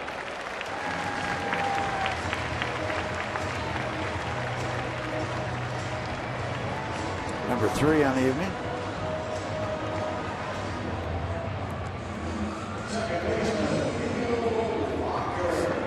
Now Neil Walker up. Walker is 0 for 2.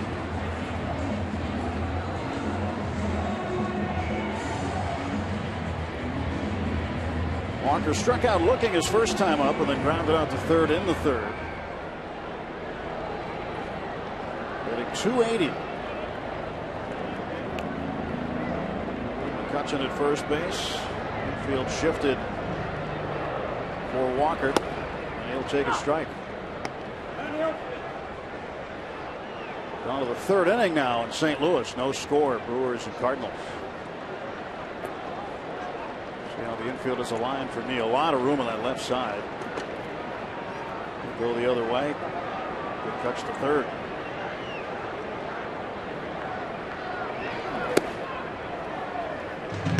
One ball, one strike.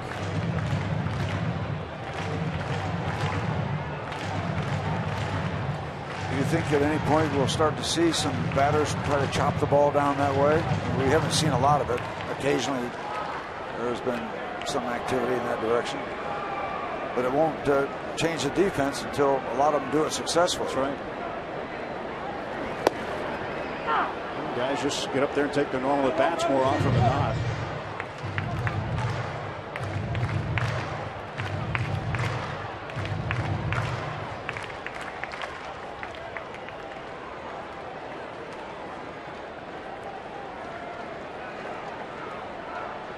One ball, two strikes to Neil Walker. He'll take time.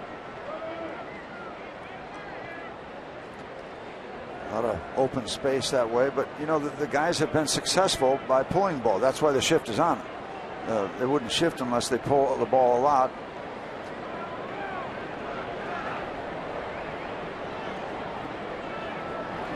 And Walker ground ball toward the middle. Bogarts goes on to first, double play. Can't be any easier than that.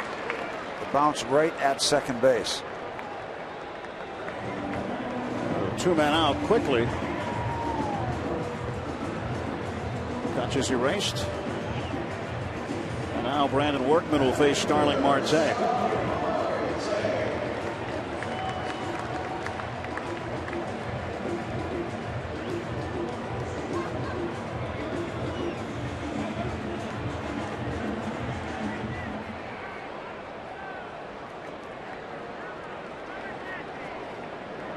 Marte is 1 for 2. Hit the ball well in the third inning, but it was caught on the warning track by Jackie Bradley Jr. at center field.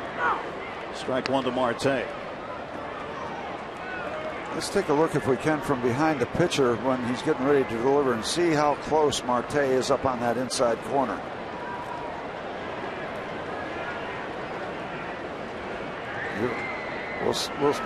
We'll get a better look as he goes into a windup. That should get a glimpse of where he is in relation. Marte hammers it to left field. Way back. This ball's gone. Starling Marte, home run number 13.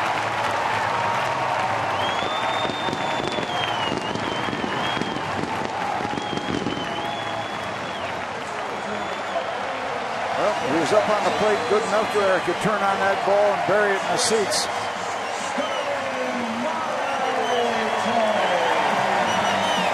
Three to one, Buccos. If you want to get it inside, you got to get it inside further than that. It's a Marte out there, that's for sure. As Marte does it again. Love two-out offense. Love two-out offense for the Bucks.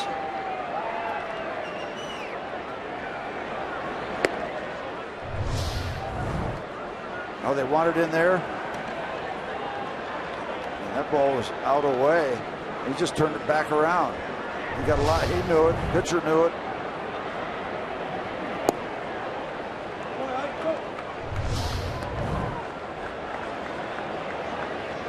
It's a classic looking swing.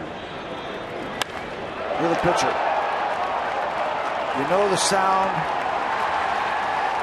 And you turn around just to confirm what your worst thoughts are. But it's gone.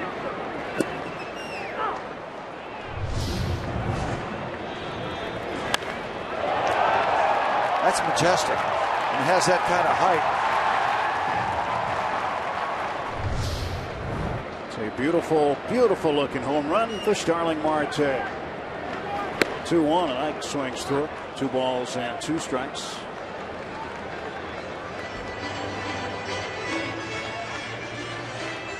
A little insurance in the 5th. Solo home run.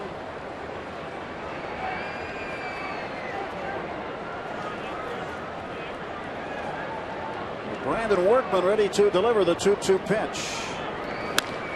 Ground ball off the glove of Workman. We will throw out Davis. Pirates get a run on the home run by Starling Marte and lead it 3-1 after 5.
A lot of fun here at PNC Park tonight. The Pirates up 3-1.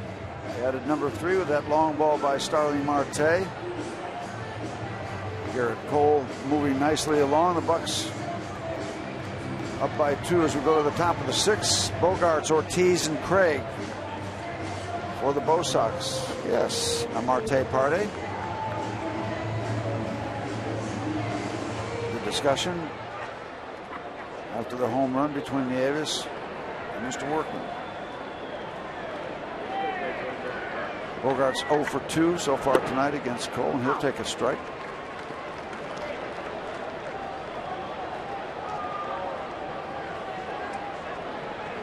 Home runs on the year, 240 average for Bogarts. Oh yeah, broken bat to Jay. Strong throw, and you get him. You could hear that one crack in on the handle. Garrett jams him, one out here in the top of the 6th. UPMC strike zone. You can see he got in his kitchen.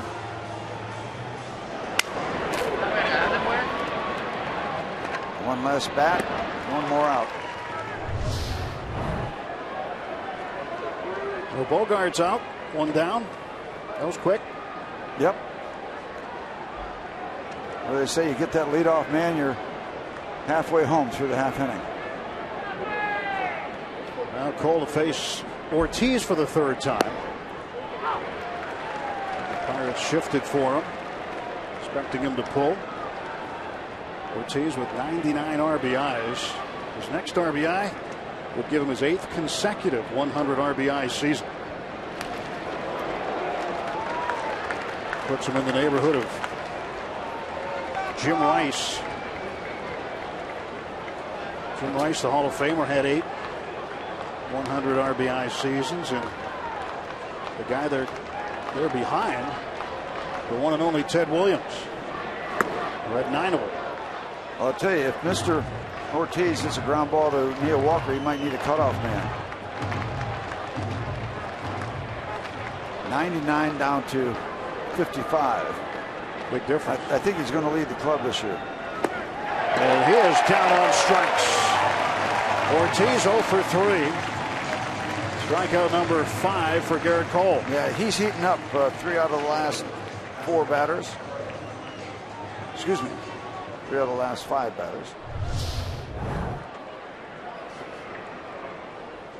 Out in front of the breaking ball. Nicely placed away from the power. Picks up that outside corner. Nice start here. Quick start for Garrett in the top of the 6th. Alan Craig is now the batter. Well, it's nice and efficient when you get 2 outs on 6 pitches each time.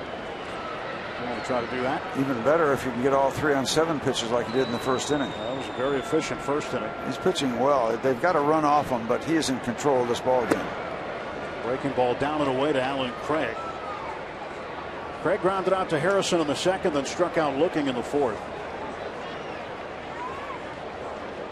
Just shake your head about Alan Craig after last year. 315 with the Cardinals and almost 100 RBIs. 2-0 pitch to Craig. In there for a strike at 95.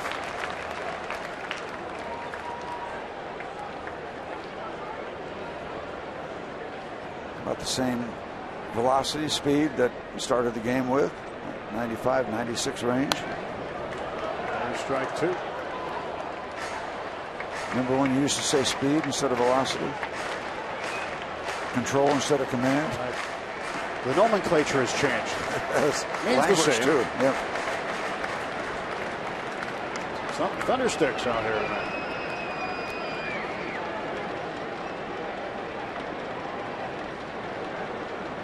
Here comes the 2-2 to Alan Craig.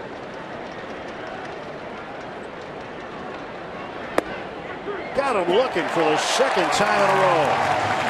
2 strikeouts in the inning for Garrett Cole. He has retired the side in order in 4 of the 6 innings he's pitched.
Presented for $15,000 to the livelikeLou.org fund. Sitting in the chair is Neil Alexander. He's the founder of the fund, a local organization that raises money for awareness of ALS, to provide care and comfort to ALS families in Western PA, and support scientific research targeted to finding a cure. There's General Manager Neil Huntington, along with Frank Coonelly, the president of the team, and his wife Debbie. John Frades was there as well. He's the father of Peter Frades, the former Boston College baseball player, former teammate of Tony Sanchez. Peter Frades is largely known for the social media phenomenon known as the Ice Bucket Challenge for ALS. And Tony told me before the ball game that John Frades and his wife, Peter's mom, were like parents to him. When they took him in as a freshman at Boston College, he spent as much time at their house as he did with his teammates on and off the field. So Tony Sanchez very thankful and a big supporter of the ALS Ice Bucket Challenge and also the causes of ALS, and a nice donation made before the ball game today, Tim. Yeah, very generous. Very generous. So here's Jordy Mercer. Quickly 0-2. He's now facing a new pitcher, right-hander Alex Wilson. Takes over for Brandon Workman after the first 5 innings. Numbers on Wilson. By the way, Neil Alexander, the man in the chair suffering from that horrific disease ALS, if you had a chance to meet him, you would realize what a champion Neil Alexander is. He and his family have raised hundreds of thousands of dollars, maybe a million or more, in his efforts to help provide funds for research. He has been a champion through this whole struggle. 0-2. That's low. 1 ball, 2 strikes to Jordan.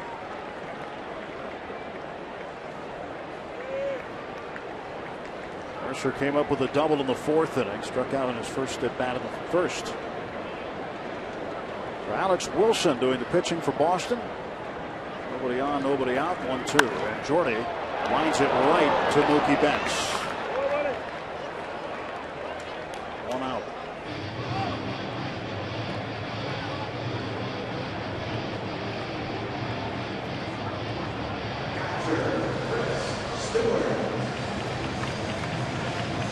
Boston the first to go to the bullpen tonight. Garrett Cole is in the on-deck circle. Pirates are far from going to the bullpen as far as Cole is concerned. The way he's been pitching has been outstanding. He has thrown 83 pitches to this point in the game and retired the side in 4 of 6. Retired the side in order, I should say, 4 of 6. Not waiting around, swing a lot of first pitches, but not getting around literally quickly. There's a lot of rockets by right-hand Pirate hitters heading toward the Boston dugout. People late. Early in the count, but late on the swing. Alex Wilson out of Hurricane, West Virginia, was the West Virginia High School Player of the Year in 2005.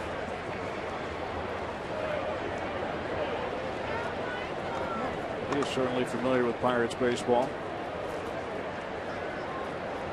Growing up in this region of the country.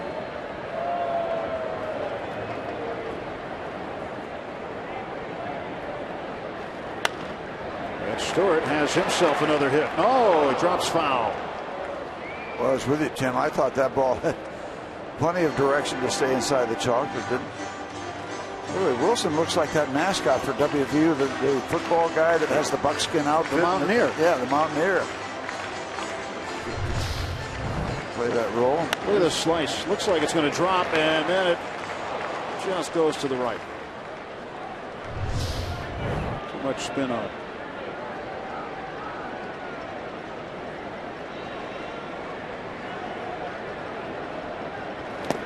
In the dirt. Well, they'll be able to see some of the Pirates' farmhands in the New York Penn League starting next summer in Morgantown. There's the New York Penn League affiliate in Jamestown, New York, will be moving there for next year. So West Virginians will get to enjoy Pirates prospects on their way up.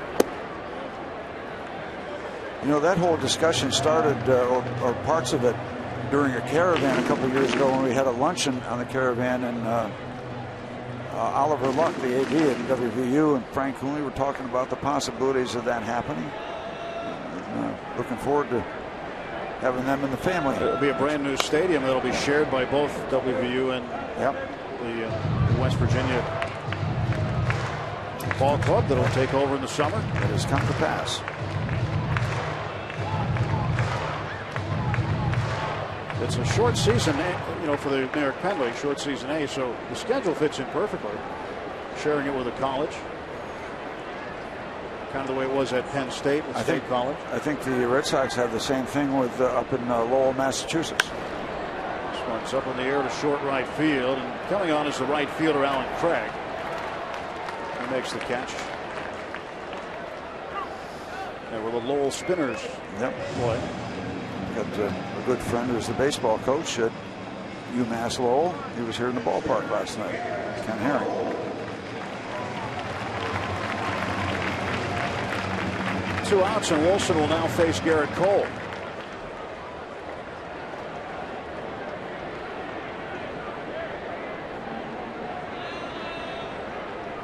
Gotta give shout outs to our New England people. Got to take care of the New Englanders.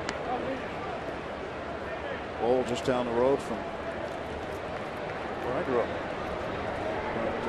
About a 15-minute ride.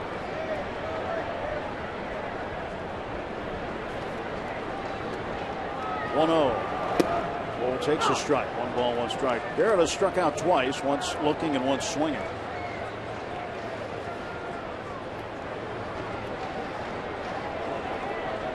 If this keeps up for Garrett with the bat in his hands, we'll have to have a little talk tomorrow. Ground ball to short. And Bogart's on to first base to retire. 1-2-3 to the Pirates in the 6th. We head to the 7th at PNC Park. 3-1 Bucks.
Party of the Pittsburgh Pirates and may not be reproduced or retransmitted in any form, and the accounts and descriptions of this game may not be disseminated without the express written consent of the Pittsburgh Pirates.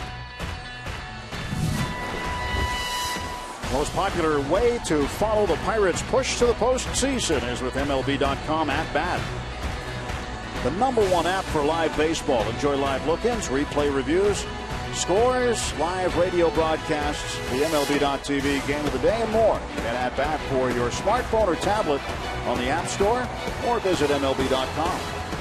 Tim, and one of the biggest stories to come out of Major League Baseball probably broke around 5 o'clock today when the Pittsburgh Pirates announced in their press room that they are going to have an ice cream machine. That was huge. It was the buzz of the ballpark. It was, and I think it's only right going down the stretch drive that they should. Missed a little bit. Yeah. And, you know, you've got to get 2 or 3 cups of the ice cream with some toppings to make sure everything's all right with the machinery. But it really was the breaking story. Really good. Is that Oreo cookie topping? Did you try that? I did not.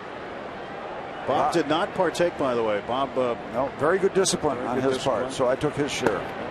You did. You had 2 cups. Yep. Tried the hot fudge and tried the caramel flavor. Worked out very nicely. It was tremendous. Right. Big part of the reason the Pirates are out in front in this ballgame, to be quite honest with you. I thought it was frozen yogurt. This one is hit up in the air to center field. Kutch going back on it. Still going back, and he leaps and makes the catch! Oh, what a play by Andrew McCutchen! Taking one away from Nava. That ball was going high off the wall. And McCutchen timing it perfectly. A lot of carry. Yep, he looked like Andrew had it measured all the way, and it had enough height where he could do that measuring, but this ball had a lot of carry to it.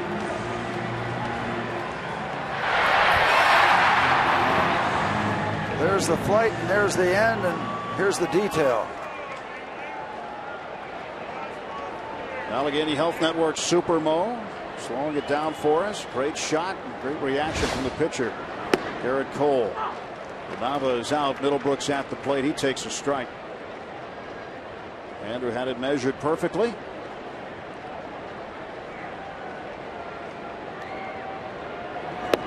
Strike 2.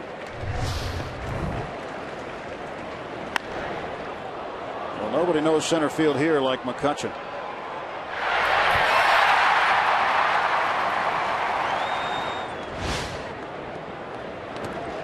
You get locked in, you find out where you are on that warning track when you get to it. Bring it in.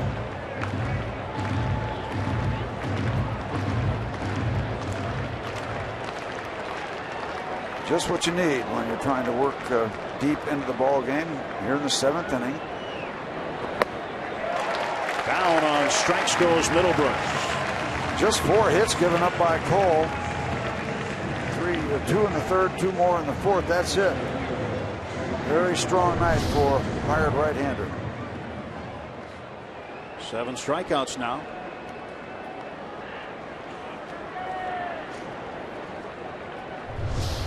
So just like last inning, Steve, Cole getting 2 outs on 6 pitches. Economical. Jackie Bradley takes a pitch outside. When you consider, too, that you're involving strikeouts. So there's X number that you need to get when you're striking somebody out. I think everybody knows that math.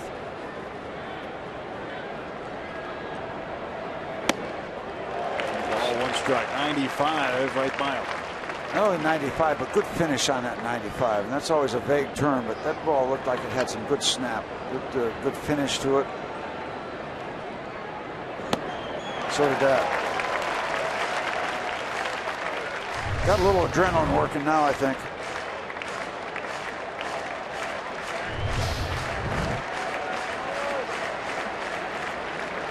Mr. Bradley seeing some heat.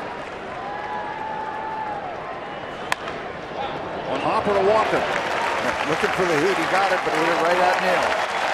It's another 10-pitch inning for Garrett Cole. Walker retiring Jackie Bradley Jr.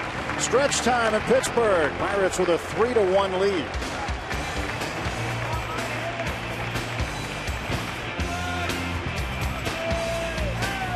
Fans, it's time for the 7th inning stretch. Win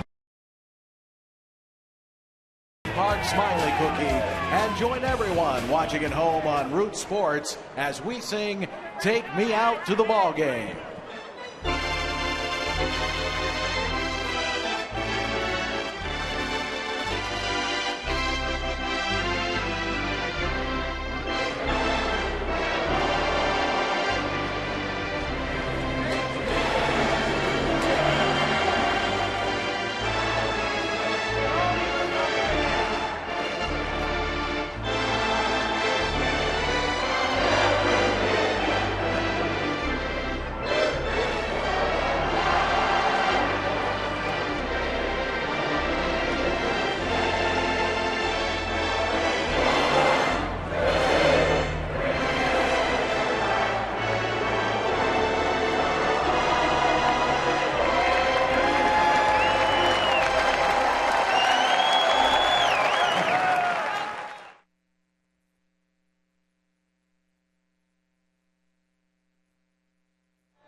And you're right. Rob's right. That series with the Brewers, big this weekend. Pirates hope they can raise the Roger a few times. Go for it, buddy. Raise it, Jolly Roger. Yeah, right on cue. Well, Red Sox after this head off to Baltimore. Baltimore's already clinched the American League Eastern Division. That's no treat for them. Walking to Baltimore. Not the way they're swinging the bats. Wow. Well, Steve Pearce last night. He had 2 home runs. Junichi Tozawa now comes on for his 69th appearance for the Red Sox. Tozawa out of Yokohama, Japan.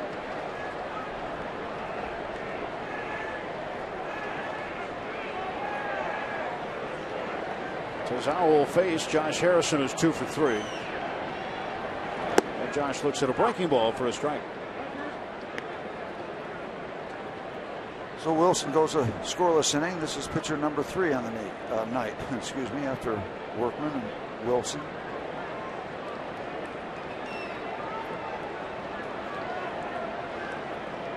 Oh, 1. Josh fouls this one down the right side into the seats.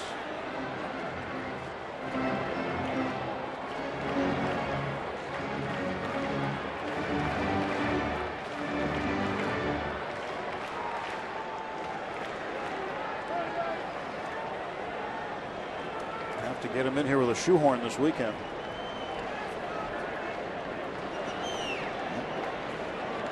Work your way down to PNC Park early.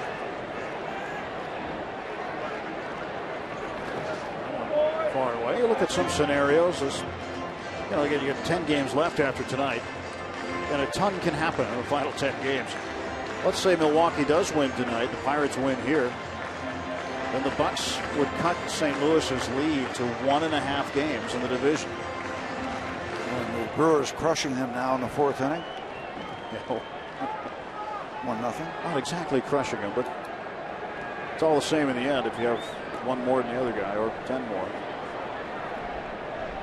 And now the 1-2 to Harrison.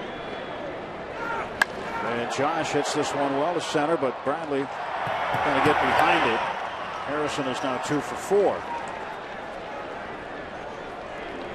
Well, 1 out for the Pirates in the bottom half of the 7th. Let's take a look at our AT&T fan photo for tonight. Hashtag Bucks fan photo will get them to us.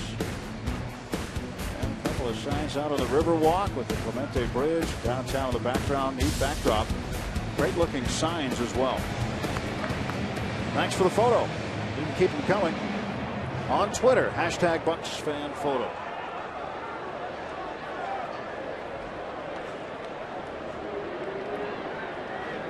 Going out on the batter is Travis Snyder. Snyder is 0 for 2 with a walk and a run scored. Travis will take a strike. Going to be a busy day on the North Shore on Saturday with Pitt playing a home game at noon and then the Bucks playing at 7. Yeah. Playing the Iowa Hawkeyes.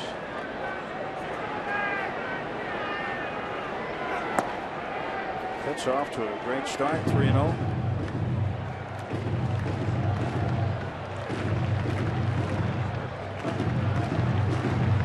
Snyder facing Tozawa here in the 7th inning. Pirates with 3 runs on 7 hits. Garrett Cole has scattered 4 hits, has given up 1 run. There's a homecoming for Iowa coach Kirk Ferentz, native of Upper St. Clair. Yes. Hawkeyes coach.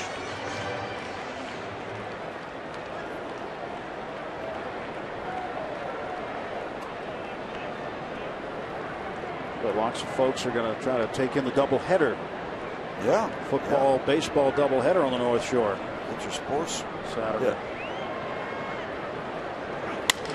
Broken bat roller to the second baseman, Betts. 2 gone. Let's take a look at this weekend with our Nissan road ahead. Probable starters for the series against the Brewers. Tomorrow, Giovanni Gallardo will start for Milwaukee against Pirates left-hander Jeff Locke. On Saturday, Matt Garza against Edinson Volquez. on Sunday. 16-game winner Willie Peralta will go for the Brewers. The Pirates have not yet named a starter. We will tell you it'll either be Charlie Morton or Vance Worley. I asked Charlie yesterday, Steve, if you get asked, can you pitch Sunday? He said, yeah. Okay. So we'll see. And Worley is ready on regular rest now. It would be like he would have skipped a start, essentially, if he does get the call. But again, no word on whether it will be for sure Morton or Worley. We expect to hear sometime after the game tonight.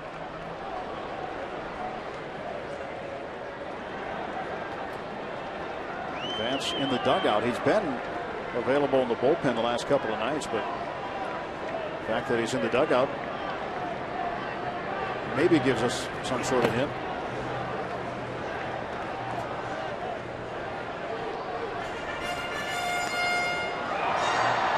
Just making sure he doesn't work out of the bullpen in case he's involved. Just keeping him protected just in case.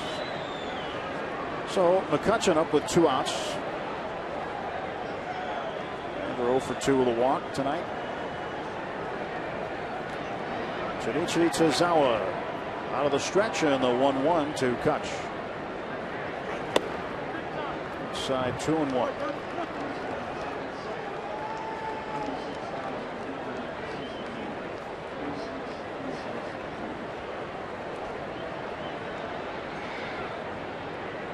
Tozawa last pitched on the 11th of September at Kansas City through an inning and a third of hitless and scoreless relief. Faced just 4 men in doing so, striking out 1. A strike to McCutchen.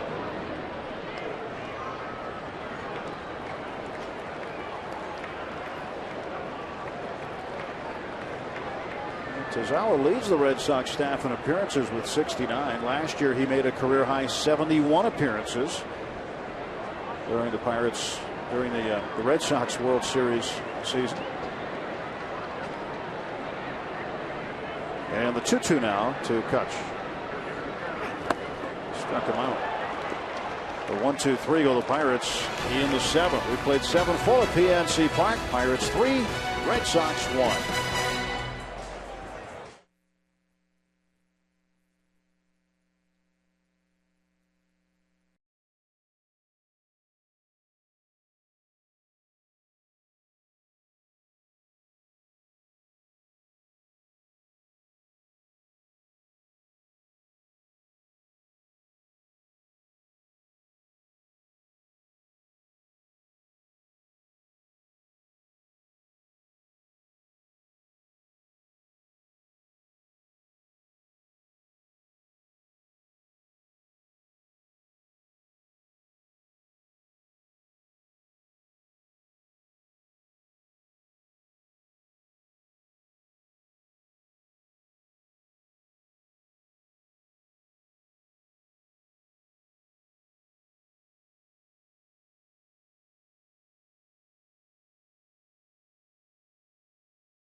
We'll see Josh Harrison's rise from bench player to all-star and everyday third baseman. A one-man highlight show. Harrison's physical gifts, savvy moves, and unbreakable confidence were once honed by 2 talented older brothers. But now, it's his turn to shine. Catch it all on Inside Pirates Baseball. Jay Hay every day, tomorrow at 6 on Root Sports. 3 runs, 7 hits for the Buccos, 1 run on 4 hits and an error for Boston. Gregory Polanco in the ball game. He's in right field, taking over for Travis Snyder. Big crowd tonight. The attendance 36,862.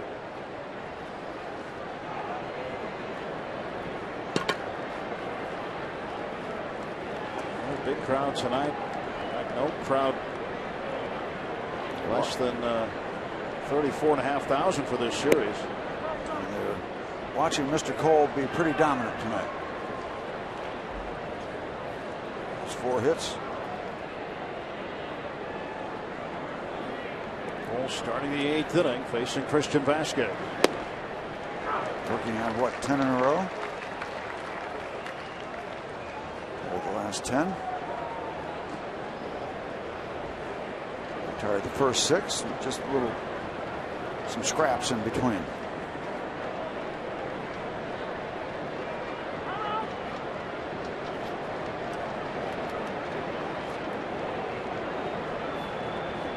Garrett has gone 8 full innings twice this year. Right tonight, oh, that's out into right field.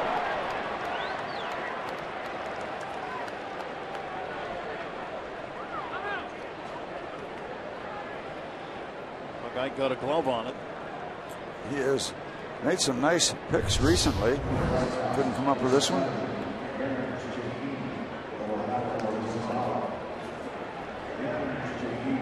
He'll tell you that he should have had it.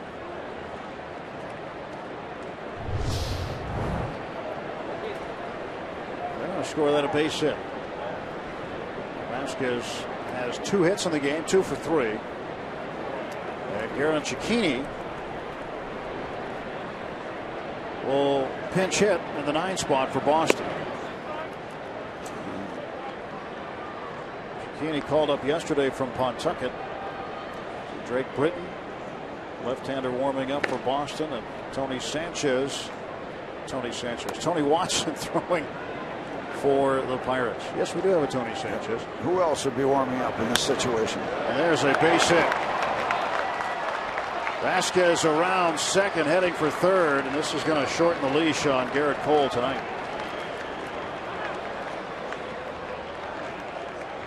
Tying run at first base. Hunt's going to check on the pen. Upstairs, out over the plate. Lets him get his arms out there. Yank it around to right center field. Red Sox all of a sudden starting to make some noise. Certainly a ball game that is not out of hand. That's going to do it for Garrett. That quick. Base hit, bullpen.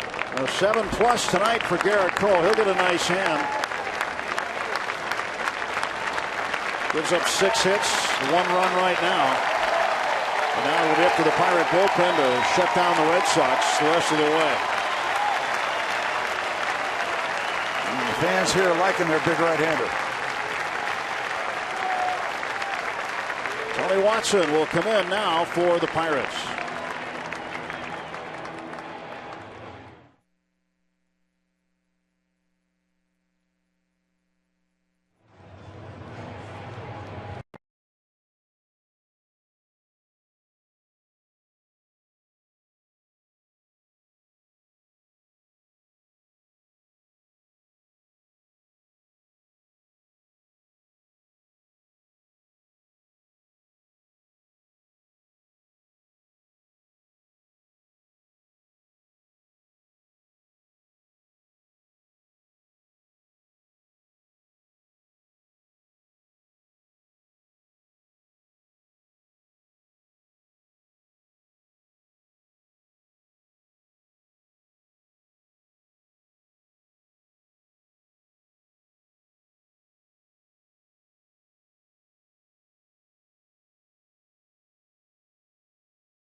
Very good tonight.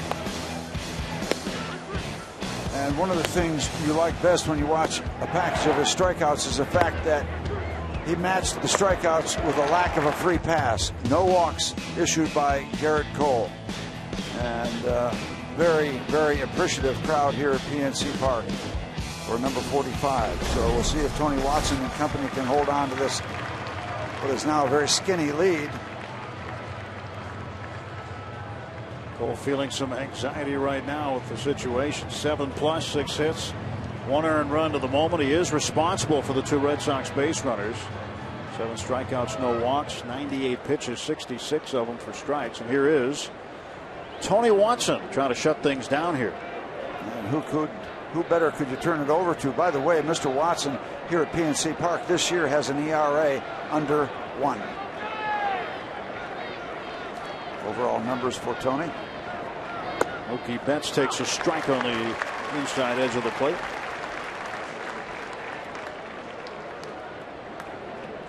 Watson pitched a scoreless 8th on Tuesday in Game 1.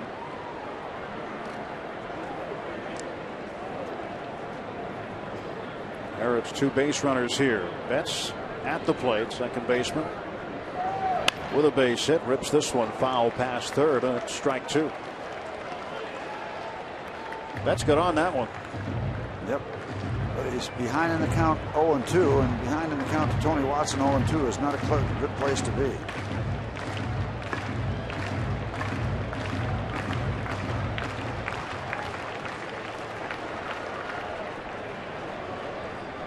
Milwaukee has added on a fielding error by Matt Adams, allows Matt Clark to score. Ball hit by Scooter Gennett. It's now 2-0. Brewers in the top of the 5th, leading the Cardinals. High and tight, as they like to say.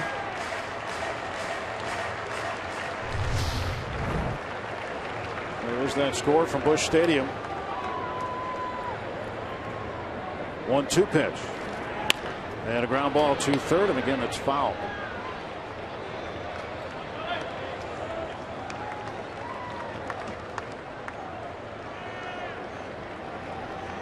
Watson with great numbers here at home, as you mentioned, Steve.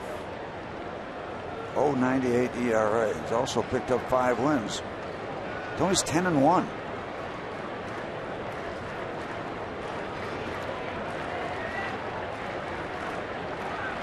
One-two pitch to Betts.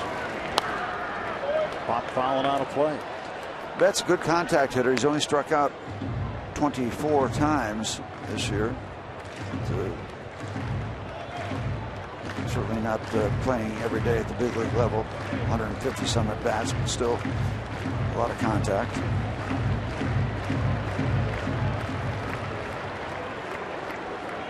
So Tony in a strong position out in front, 1-2.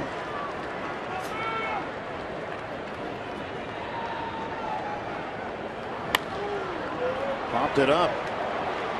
Polanco will make the catch. And not deep enough to move any of the runners. Vasquez holds at third. 1 out. Very, very big out. It's just a 3-1 game, and you kind of don't feel like it is because Cole has been so good, but this thing has not been decided. That was a big out. The Pirates offense has 7 hits. They did get a home run from Starling Marte, but it hasn't been the type of offense yet that we've seen out of the Pirates the last dozen games or so overall. You know, we talked about Betts not being a prototypical strikeout candidate. Bogarts is. He's gone down on strikes 131 times. He's also grounded out 3 times in the game tonight. Twice to Mercer at short, once to Jehey at third. You think about possible double play scenarios? Either one of those, strikeout, double play, both would work. Double play would be better.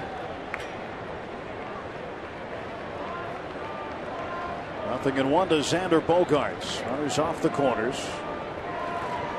And swing and a miss. 0-2.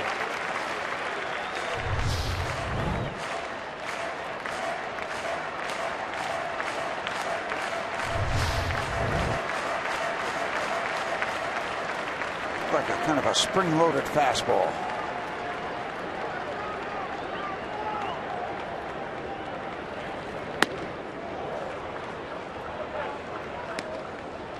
Climbed the ladder a little bit, but Bogaerts wouldn't chase it upstairs.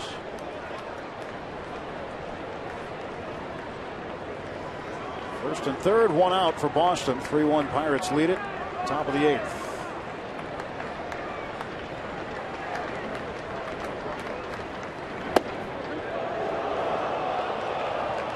Two and two.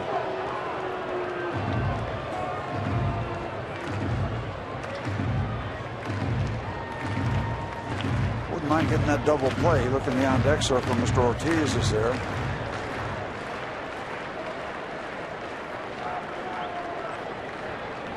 Two pitch is lifted to center field. Vasquez will tag at third. McCutchen makes the catch and throws it into second base. Red Sox get a run. It's now 3-2.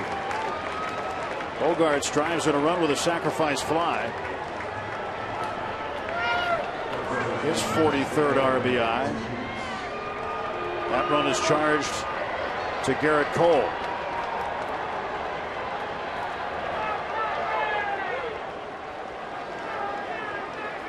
Now Watson will have to find a way to get David Ortiz out. Ortiz is 0 for 3 tonight.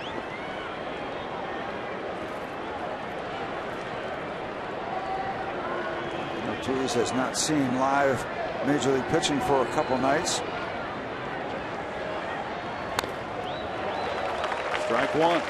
But, doesn't hesitate to turn it loose, does he? He can hit. He can flat out hit. He is one dangerous customer at the plate. Anytime he's got a bat in his hands. One low for a ball. 1 strike. We're having a discussion with some people about intimidators. Hitters that are intimidators. He's on that list. Willie McCovey used to be. Andre Dawson. Frank Howard. There's been a list of them. For average, hitting lefties better than righties. Bonds, McGuire. Strike two.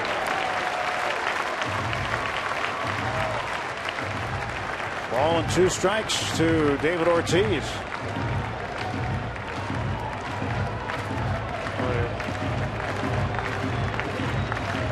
Mr. Starger would intimidate some pitchers, absolutely. 2 outs.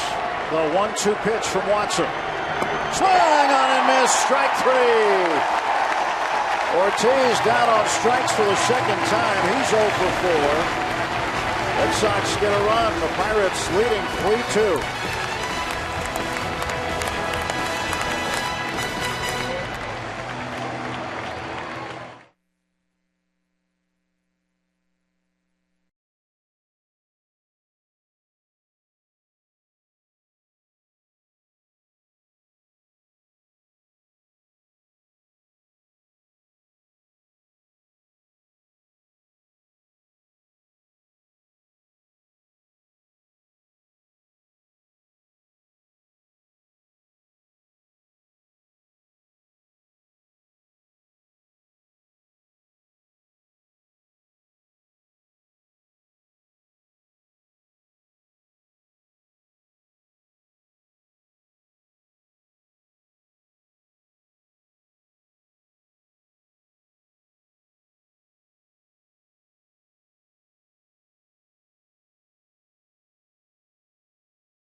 Look forward to Miller time. later in tonight's game. Brought to you by Miller Lite. And every time you see a broom, you obviously think of sweep. When I hear the word sweep, I think of the sweeper. That was the nickname that Bob Prince gave to Jerry Lynch. Good guy, good major league hitter.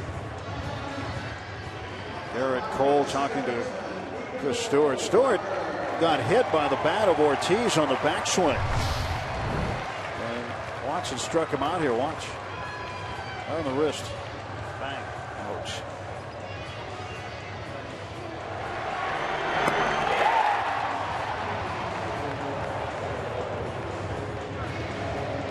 I can't feel very good.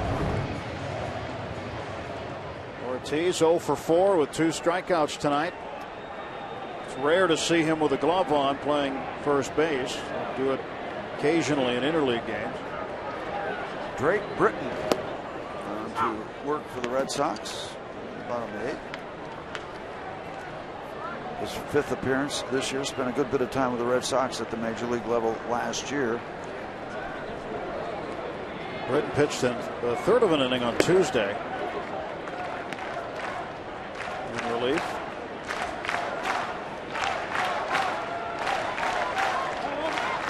One ball and 1 strike. That's the count Britton has on Neil Walker.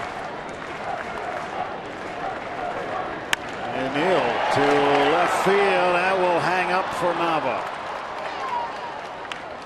1 down for the Pirates in the 8th. Just got a little bit too much of it. Checking the scores from out of town. 6-2 Nationals. 2-0 Cubs leading the Dodgers in the 5th at Wrigley. Milwaukee a 2-0 lead over the Cardinals. They're in the 6th. 2-1 Arizona over the Rockies. Phillies and Padres scoreless. Light card of activity on this Thursday in baseball. Just 4 games in the American League. 3 of them in progress. 1 of them not underway yet. And I should say 2 in progress. 1 completed. Oakland beat Texas earlier today. Mark Melancon will pitch the 9th. But the Dodgers kind of happy to get out of Colorado, huh? Especially after yesterday. Yeah. Marte pops this one up to right field. Alan Craig under it. There are 2 gone for the Bucks. Make sure to stay tuned after the final out. We take you on the field and inside the clubhouse for game reaction from the team, Clint Hurdle, and our Root Sports analyst. Pirates postgame presented by Allegheny Health Network coming up after the conclusion of this ball game on Root Sports. Also, Rob will be updating you on the scoreboard. Keep up to date on the end of that Milwaukee-St. Louis game. John Farrell coming out. He's going to get Drake Britton. Britton pitches 2/3 of an inning tonight. And a right-hander coming in for Boston with 2 outs and nobody on. Pirates 3, Red Sox 2.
Rooms tonight. And, of course, the Jolly Roger. Gabby Sanchez will pinch hit. So here's coming up against the lefty Britton. John Farrell made the move to go to Burke Badenhop, the right-hander, to face Sanchez. So Gabby will pinch hit in the bottom of the 8th with 2 men out. 67th appearance, a busy year for Mr. Badenhop. Delivers a strike to Gabby. Gabby hitting .236. 6 home runs and 31 runs batted in. And the stretch by Badenhop, the 0-1. 0-2 to Gabby.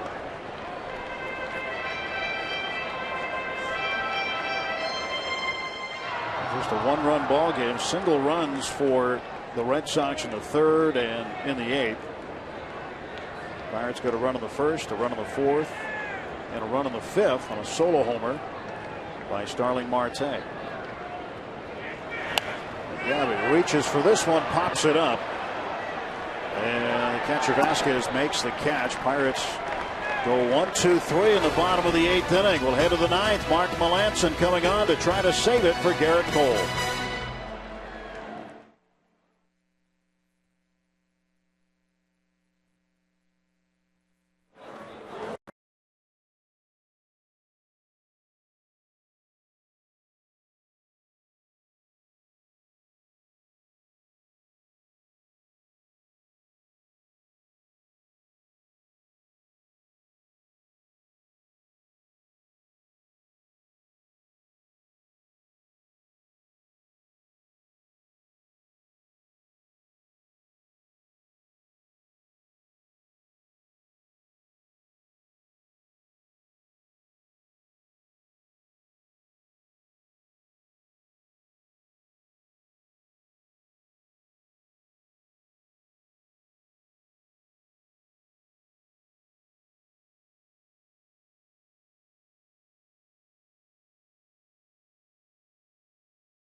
Starling Marte's 13th home run of the season, standing up right now as the Pirates take a 3-2 lead into the top of the 9th inning.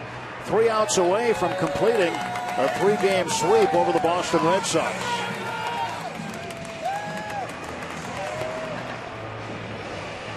That's great stuff. Good stuff. 6 more weeks of baseball. Yeah. The Sox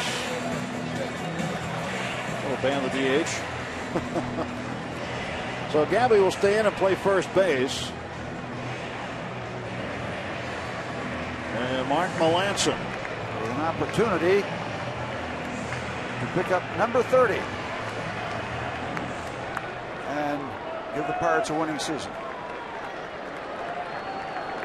Got 3 outs away from win number 82. Here's the pitch to Alan Craig. He's fouled back for strike 1.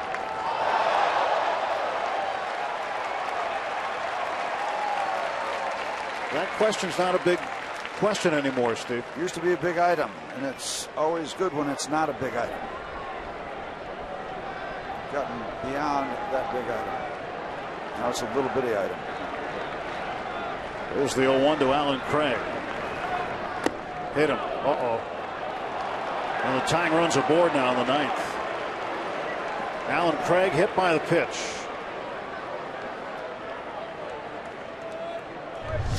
Leadoff man is aboard.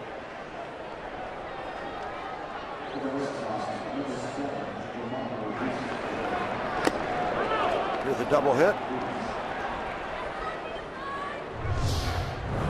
So Craig in the dugout. Jamal Weeks will come out and pinch run for him. Weeks began the year with the Orioles. Former Oakland A's second baseman. So nobody out, a man aboard. And the batter is Daniel Nava with Jamal Weeks, the pinch runner, off of first base. A couple of steals.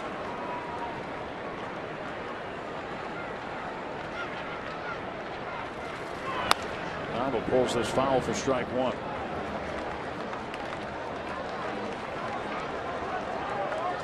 A base hit and a fly ball deep to center field that Andrew McCutchen was able to corral for Mr. Nava.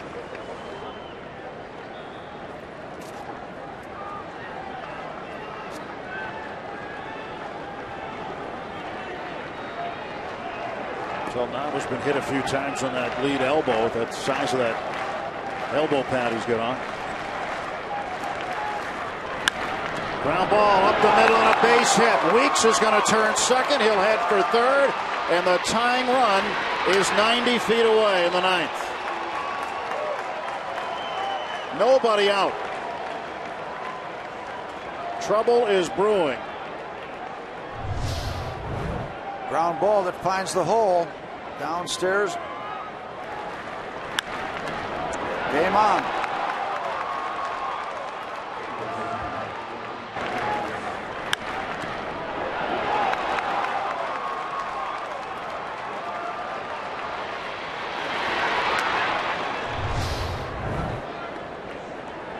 Weeks at third base. Nava with a base hit at first.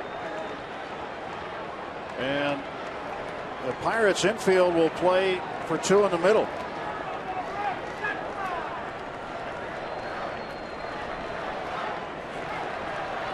Will Middlebrooks is the batter.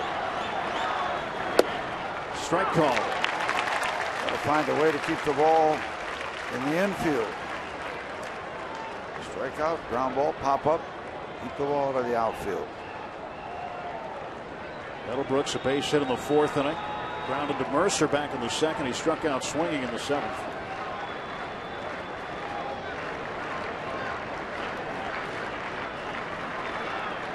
Seven hits apiece. Pirates leading 3-2. The 0-1 coming to Middlebrooks. And a ground ball to third base. It hits the base runner in fair territory. He should be out. And he is. Wow. What a break. Wow.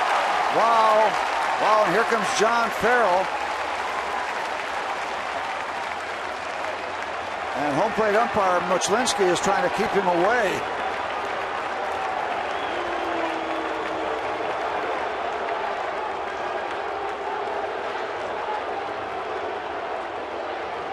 If this holds up, what a break for the Pittsburgh Pirates.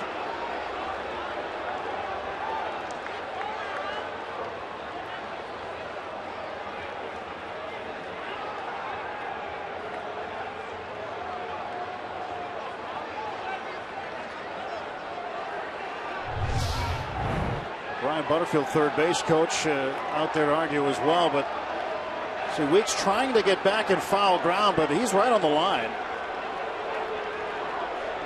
And besides, that is a fair or foul call in front of the base umpire. I don't believe that's reviewable.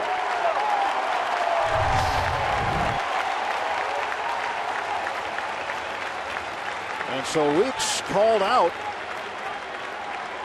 I'll tell you, that's when you're having a good year. You are deep into the soup, and the batted ball hits the runner. And what will happen there is Middlebrooks should get credit for a base hit, and the putout will go 5 unassisted to the third baseman, Harrison. That's him right in the middle of the back. And it's not a complicated call. And Melanson knew that was an out. But That is a play that is not reviewable, not challengeable. So 1 out. That changes everything. Runners at first and second. Jackie Bradley Jr. is the batter.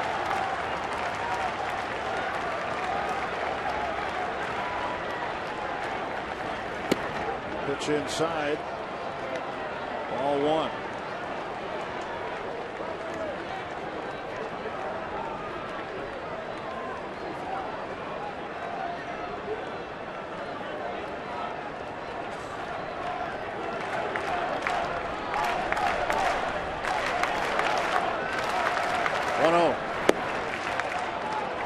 Now it's 2-0. So Melanson falls behind Jackie Bradley Jr. And now a call out to the pen.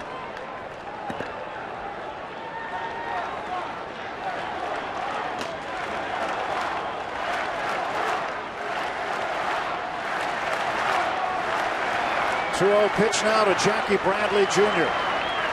Swing and a miss. 2-1.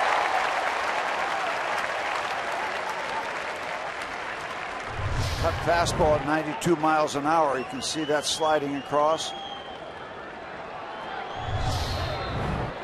Mark Melanson's signature delivery. A nail biter here tonight at PNC Park.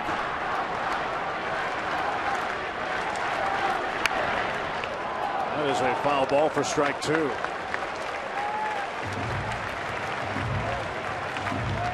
How rare is it to see a base runner get struck with a baseball down the third baseline in fair territory? Rare. I mean, you're taught down and foul, back and fair.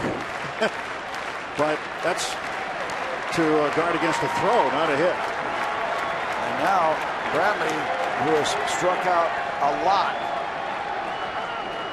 is in a situation where Mark can get the Pirates to within 1 out as this top of the 9th is turned upside down.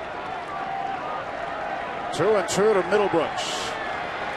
To Jackie Bradley Jr. Beg your pardon. Middlebrooks at first.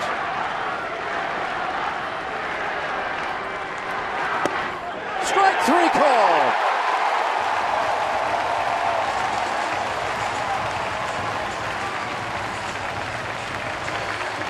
Jackie Bradley Jr. strikes out. Pirates are 1 out away from a win. Gets the call. Bradley not happy.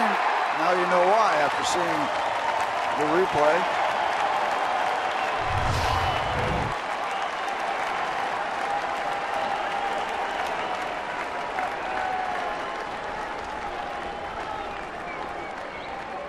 Stewart and Melanson talking about the next hitter, Christian Vasquez. Vasquez 2 for 3. Daniel Nava at second base and Will Middlebrooks at first. John Farrell's had a frustrating night. But Pirate fans have not. So it's a home game in Pittsburgh at PNC Park, 9th inning, 2 outs. Pirate fans on their feet. That's the way it works.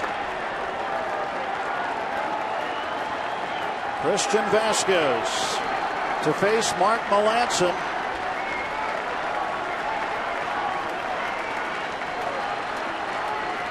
First pitch from Mark Melanson to Vasquez. In for a strike.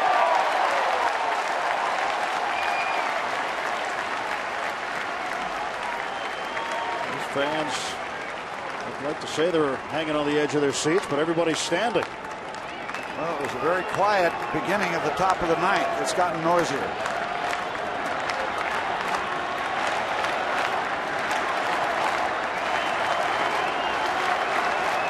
Long look in by Mark, and Vasquez gets time.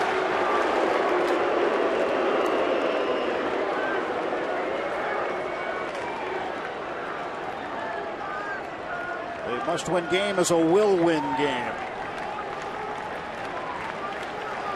That is very true, especially with Milwaukee in the on-deck circle coming to bat tomorrow night here. 0-1 pitch to Vasquez. Nope. Let the base runners go back.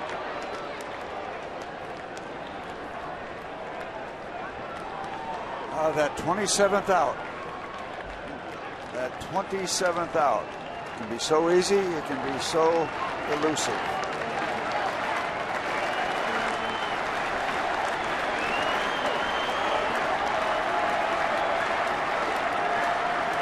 Melancon's 0-1.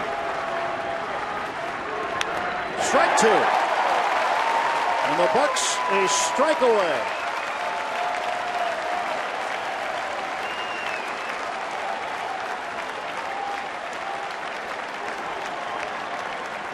Nothing in 2 on the catcher for the Red Sox, Christian Vasquez.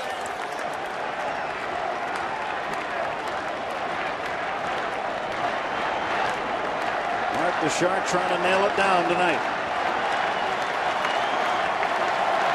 2 on, 2 out, 3-2 Pirates.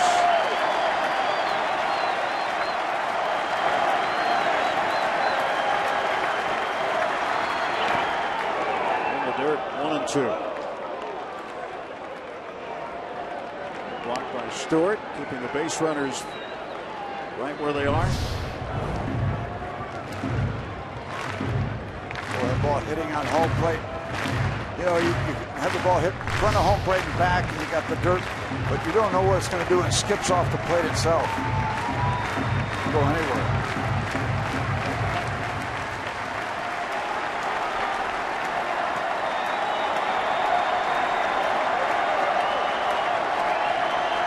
One ball, 2-strike pitch. Ground ball to Walker. He will go to first, and the Pirates sweep the Red Sox. Back-to-back winning seasons for the Buccos. Win number 82. They're a season best. 82 and 70, 12 games above 500. Starting Marte's home run proves to be a game winner. Melancon saves it for Cole. Garrett will get his 10th win. And the Buccos pull off the sweep of the defending world champion Red Sox and now await the Milwaukee Brewers tomorrow night. And sometimes it's just a matter where the ball bounces. Tonight the ball bounced onto the back of a Red Sox runner at third base and gave them a huge out. First and third, nobody out, and you get that kind of play. That's when you're going good, and the Pirates are going good. Outstanding work tonight. Mark Melancon got in a little bit of trouble, but worked his way out of it. And Clint Hurdle's team now with 82 wins, and the Pirates 2 back of the Cardinals. Milwaukee leading in the top of the 7th there 2-0. If the Brewers hang on and win, the Pirates will be a game and a half out. But for now, 2 games back in the division race. 3-2 the final score. Let's send you downstairs where Rob King is standing by. Tim, thanks very much. The Pirates have won 4 games in a row now, 11 of their last 13. They're getting hot at the right time. Steve talked about that last night. He's going to be joining us for the postgame show tonight as the Pirates improved to 12 games over 500. Remember, last year it was a big story that they had a winning record. This year, nothing even really thought of. The Pirates zooming right past that and heading hopefully towards the postseason. Let's go downstairs where Robbie and Mikowski standing by. Robbie. Yeah, he'll be the answer to a trivia question. Who was the guy that saved the 82nd game in 2013 and 2014? It's this guy right here, Mark Melancon, who's done it. But Mark, you've done a lot of fantastic things in a Pirates uniform in your 2 years here. How did you manage to pull this rabbit out of your hat and get out of that jam? Wow, that's not something I really want to be in again, but we pulled it out. Stewie's great back there. We're playing well, and guys, this is awesome. Thank you. What did you see on the play where Weeks gets hit with the ball going down third base? I saw that he was out. Pretty much that simple. You had the reaction right away. We saw it on the slow-mo. You had the reaction. You knew immediately that he wasn't to the base yet? Yeah, I mean, it was pretty clear from where I was standing. Pretty close shot at it, so he was out. What's the key to maintaining composure when you're in that situation? Even though Weeks is out, you still got first and second and 1 out in a 1-run game. How do you stay composed? I don't know. Did I? It looked like you did. No, it's a lot of fun. We're doing our best out there, and guys are playing great. Mark, it's such a significant difference last year to this year. Everybody was counting down to 82 wins. This year, nobody even talked when you won 80. You won 81. Now you win 82. What does 82 mean to you guys in that clubhouse? It's 1 game closer to getting that World Series and winning it. How about when you look? Yeah, you did that against a team your Major League debut against and a team you spent 2012 with. But when you look ahead to this weekend, what do you anticipate seeing in 3 games that you know are going to be close between yourself and the team chasing you, the Brewers? yeah, big series, but I think we're ready for it. What's it like playing in front of these crowds, this homestand? Awesome. Awesome. Great stuff, Mark Melancon. Thank you. Yep. Well, Rob King, you know he's not a man of many words, but my goodness gracious, he found his way out of that one, and the Buccos complete the sweep. Yeah, let him speak softly. He's going to carry that big stick. Save number 30 for Mark Melancon tonight as the Pirates now 12 games over 500. Just as we promised earlier, it's Miller time, presented by Miller Lite. How about Starling Marte? Had the awful month of April, and then every month since at 265 in May, 293 in June, an injury-plagued 222 in July, but bounces right back with 344 in August, hitting almost 400 in the month of September. His 13th home run of the year, Starling Marte. That proved to be a big one, proved to be the game winner as the Pirates go on to win by the final score of 3-2. And looky here, the Pirates, if that holds up, will be within one game in the loss column of the St. Louis Cardinals heading into the weekend series against the Brewers, if that holds up. We'll have highlights from that game, an updated look at the standings, of course, extended highlights from this one, post-game reaction, analysis with Steve Glass, and much, much more. Buccos win 3-2. Pirates postgame presented by the Allegheny Health Network is coming up next on Root Sports.